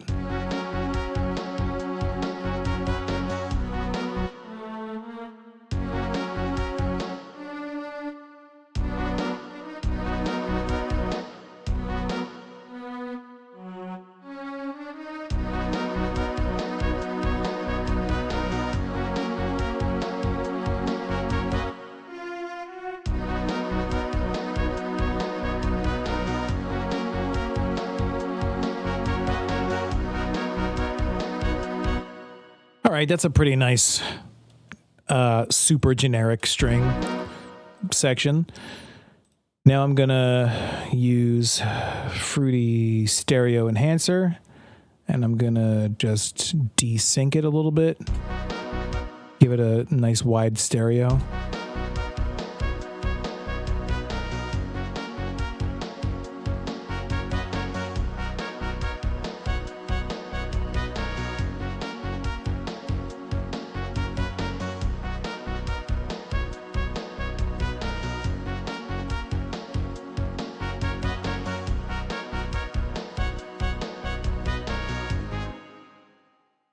Yeah, that's pretty cool. Yeah, I guess maybe we'll have to finish this another time. I don't know. Or maybe it's bad. Who knows? For those of you who are unaware or weren't here for the last stream, I have started working on a full GM sound font. The sounds are intended to sound like PlayStation 1 or Nintendo 64 sequenced music. So they're like sort of low quality intentionally. I've definitely made some updates since the stream though. I recorded some piano stuff from my Casio Privia.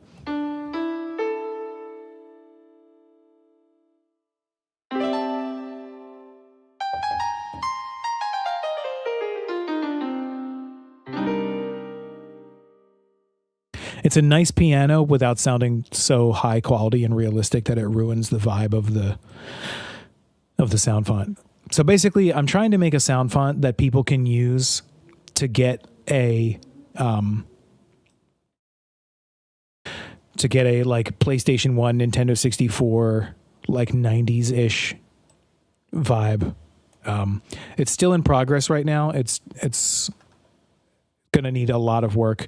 And it's also going to end up having stuff that's not GM in it. Like we made these cool pads on stream as well. Mermaid Dreams is what this one's called.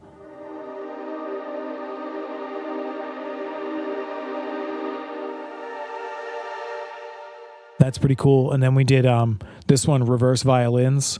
I really like this one. I forget whose idea was it. Was it Vlad?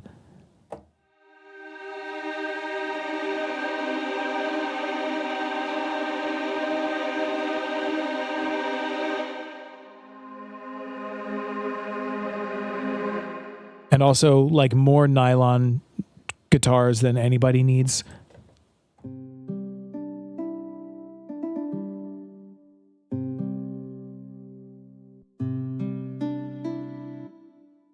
I really, really, really like nylon guitar sounds. That's why I made so many.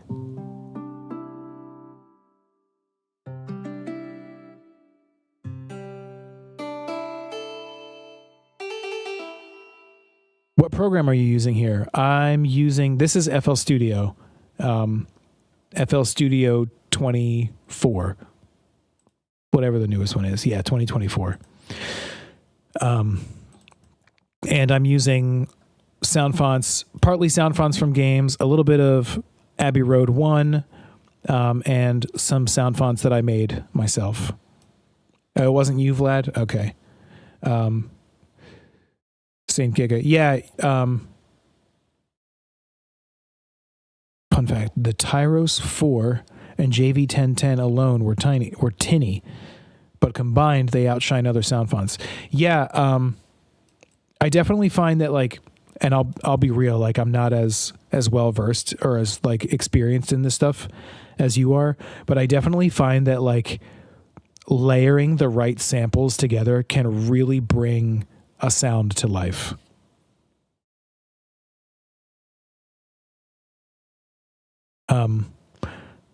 High def may have issues in FL, but Tyroland, Gembox, and most others work. Yeah, so the Fruity Sound Font player, the original one from like a billion years ago, was perfect.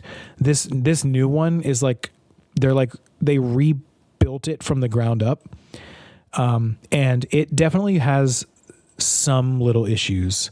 It doesn't like certain types of things in certain sound fonts. Like if your looping area is too small, then it goes it like desynchronizes, which is weird because like when you're working in Polyphone or synth font, then you hear it and your loop is totally fine and you're like, there's nothing wrong with this. But then when you play it back in Fruity Sound Font player, it has like artifacts, which can really drive you nuts when you're trying to friggin' build a sound font and have it sound nice. The best sound fonts have layers. Yeah, agreed. Interestingly, so this these pads, like Mermaid Dreams, it's like it was so many instruments. It was like I think it was like, what did we do? A Korg wave station. I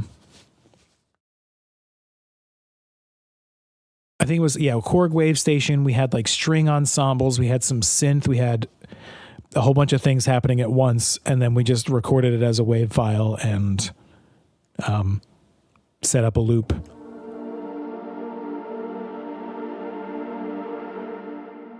Do you like rap music or drill in particular by chance? It's not a genre that I actively listen to, but I would say that my music taste is it's like wide open. I think good music is good music regardless of the genre. So like if there's like rap or drill that you want to share with me and you think it's good, I'm probably going to enjoy it. I'm a very avid music enjoyer, but I don't really have specific like, I don't know. I mean, I do like some specific genres, but I don't know what I'm trying to say. I have an open mind about music. I can listen to almost anything if it's like well composed, sounds good. If it sounds good, it sounds good. Like that's music at the end. No, it affects all versions because high def is 4 gigabytes. Oh, that explains it. Yeah. So is that what's happening when I'm trying to use certain sound fonts that are like big and powerful, and I get an access violation and the entire program crashes? I wonder if that's related. Maybe it's just too big.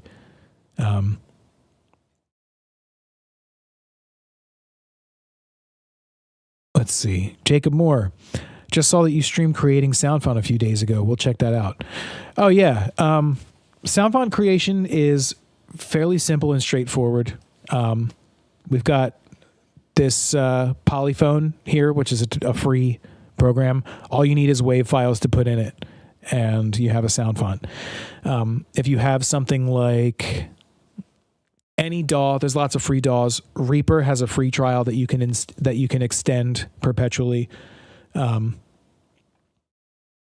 or I use FL Studio myself. I know a lot of people pirate FL Studio. I don't condone piracy. This is a legit copy of FL. But I do know that some people are pirating anyway, regardless of whether I condone it or not. So you can use FL, you can use Edison to record if you want to record an instrument that you have. Like, let's see. So I have an instance of Edison on the master track here. And I have an instance of Flex here. So what I'll do is I'll just let me find a sound. Dystopian lead, that's great. I'm going to remove the reverb and delay because I don't want those to muddy it up. So I'm just going to hit record, and then I'm going to play a note. Ta-da. There you go. You have a sample that you can load into Polyphone. But another thing that you're going to need is loop points, which can be trickier.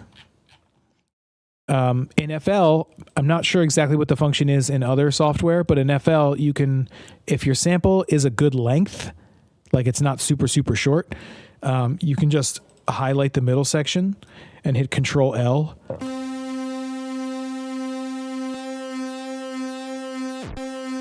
And it'll attempt to make a loop point for you. And you might have to mess with the settings a little bit to get it to sound nice. You might not be able to get it to sound nice because it's an awkward loop, but it is one quick way to do it. And then you can press play with the little infinity sign so that it loops at the loop point. See, that loop is a little jarring to me. So I'm going to just record a new note.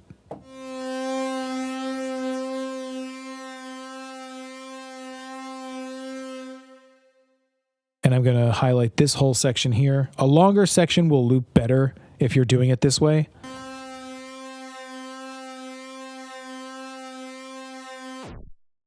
There we go. So now we have this cool synth lead. And another thing is that it's kind of fading in here at the beginning. I don't want it to do that. So I'm just going to delete this. And I'm going to right click, Tools, D-click in. So now, without artifacts, it'll just start playing right away.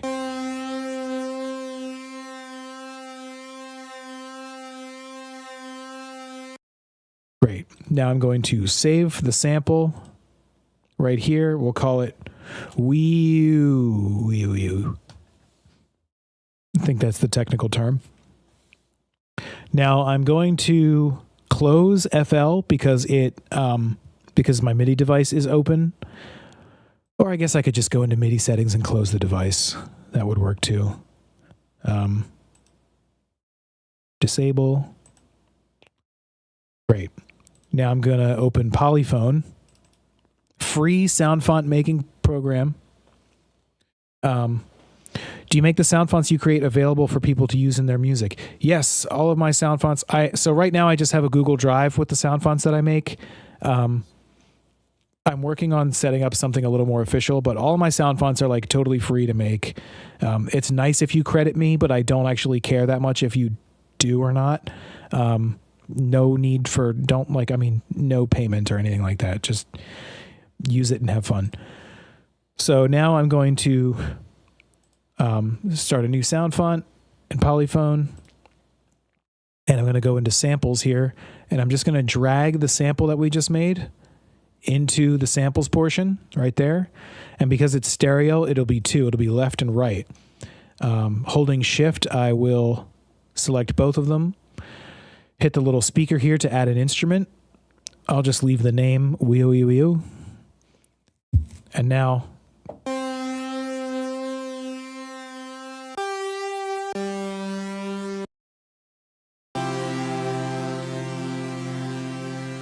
pretty cool, right? Still a couple things that we need to do here. We cut off that fade in at the beginning so that we could have more control over the fade in ourselves. So that'll be the attack, which I'll make it 1. So it's somewhat gradual, but still a little quicker than the original sample was. And for release, right now, it's at nothing. So oftentimes you're going to hear like a popping or a clicking sound. So if you want it to go silent the second you release the key, I suggest 0.1. Oh, wow. So Polyphone pitch shifts your sample to make it playable on your keyboard. Yes, that's exactly what it does. And so what you'll want to do in most cases you'll want to set the root key. So like what note is being played. In this case, it's 60, which is middle C. And that's going to be the default that that Polyphone will assign it. However, I think Saint Giga, maybe you can correct me if I'm wrong on this, but I think if you have the note name like C4 in the sample, it'll assign it to the correct root key. Now for the release, I don't want the release to be instantaneous like that. So let's try 1. Still too short. How about 2? Yeah, I like that. So then once the instrument is made, then we go up to the little musical notes up here with our instrument highlighted. Click that, create new preset, and then the preset is what you'll actually use. Most sound font players, the instrument is invisible. Only the presets are visible.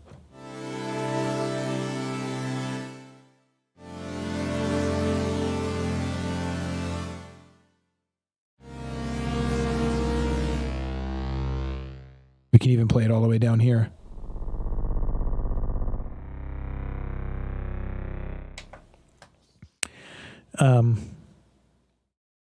Saint Giga says it will via using auto divisions. Also, you can automatically determine root key. It really worked wonders in the Jumbox sound font in particular. Yeah, that's definitely a useful tool. So now we have this. I don't know why we have this. I think I was just doing it to show how to do it. But might as well save it, right? It's different spelling, but that's okay. So now we have this. Now I'm going to jump in here. I'm going to turn my MIDI device back on. I will refresh my browser. And now let's try Wii. That's ours. Here's the original. It's almost indistinguishable, right? Until you start getting far away from the root key. You can hear that the fidelity starts to drop a little bit. You lose some clarity in the high end.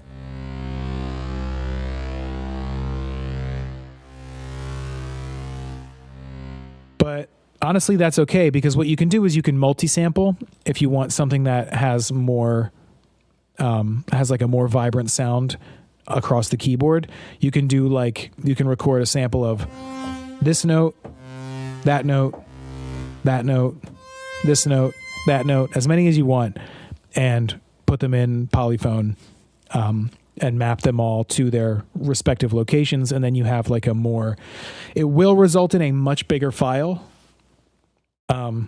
You can do some compression, but remember that compression will mess up the quality of the sound. Oh, geez. But anyway, all right, well, I think that's going to be it. Should we listen to this through one more time? See if anything strikes us?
I like this. Shame to see it. It's a shame to stop without it being done, but that's okay. We can always finish it another time.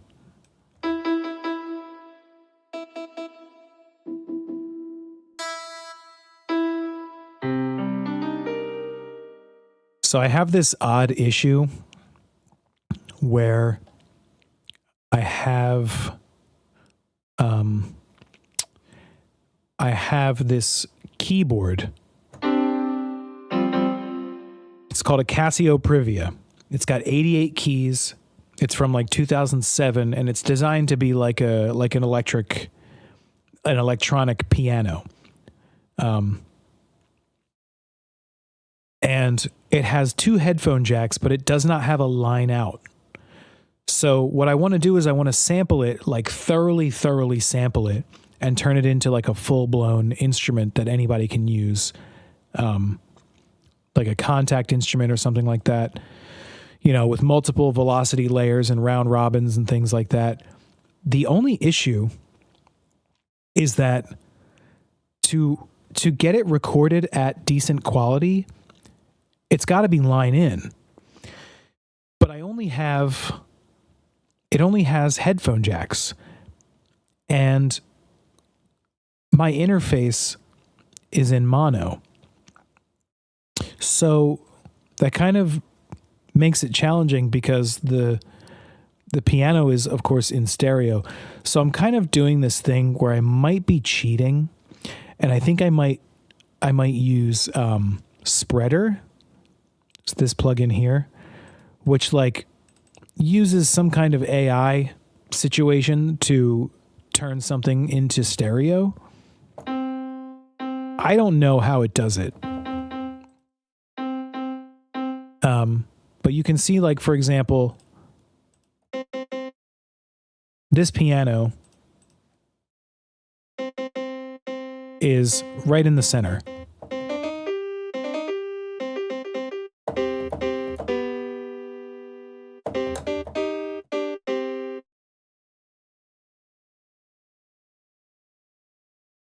But if you turn the spread up,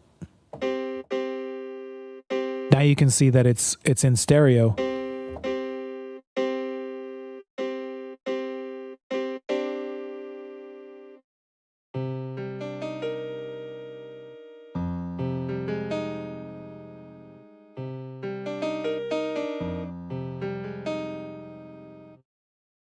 So I might just end up using this. But I don't know. I have reservations about it. We'll see.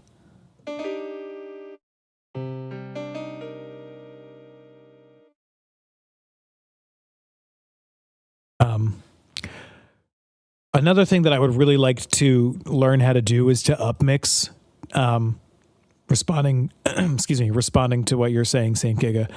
I would really like to learn how to upmix from stereo to 5.1, because I have a guy that I work with who upmixes all of my stuff when I'm working in like film, and he'll upmix my stuff from stereo to surround. But I would love to know how to do that, learn how to do that myself. The piano phrase is from oh my gosh, Parasite Eve. It's from Parasite Eve. I just like messed with it a little bit. So Parasite Eve has this phrase that is very, very similar to the save room theme from Resident Evil, which is also interesting because, Parasite Eve was Squaresoft's response, like answer to that game. It was like their take on the genre.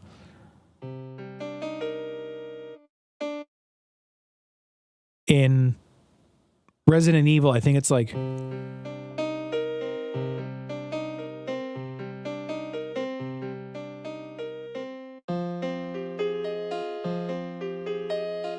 right? In Parasite Eve, it's like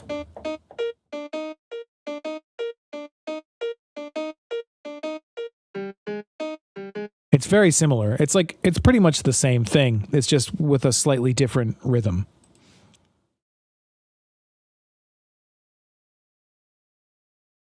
Um, Dolby Atmos does this. Kodi has an upmix feature, and yes, AI upmix exists. Of course, it does.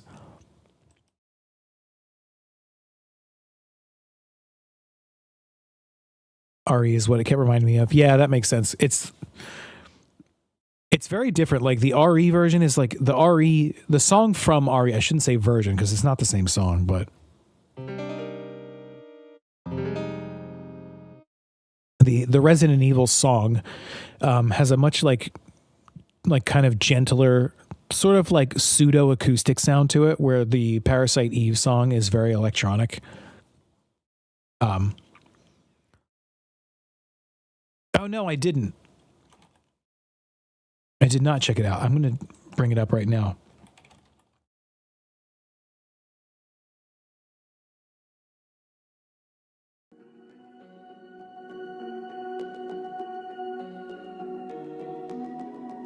Whoa. Okay, wait. I don't want to get copyrighted, so I'm not going to listen to it on stream. But anyway, I'm going to head out. I'll be on Discord.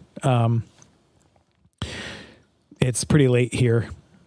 So, but yeah, I'm pretty much always available on Discord for anybody who wants to chat music or sound design or sound font stuff or whatever.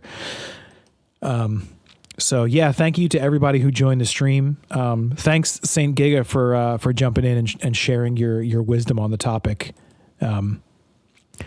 Definitely a like a fixture in the community. Thanks everybody. I will catch you all sooner or later.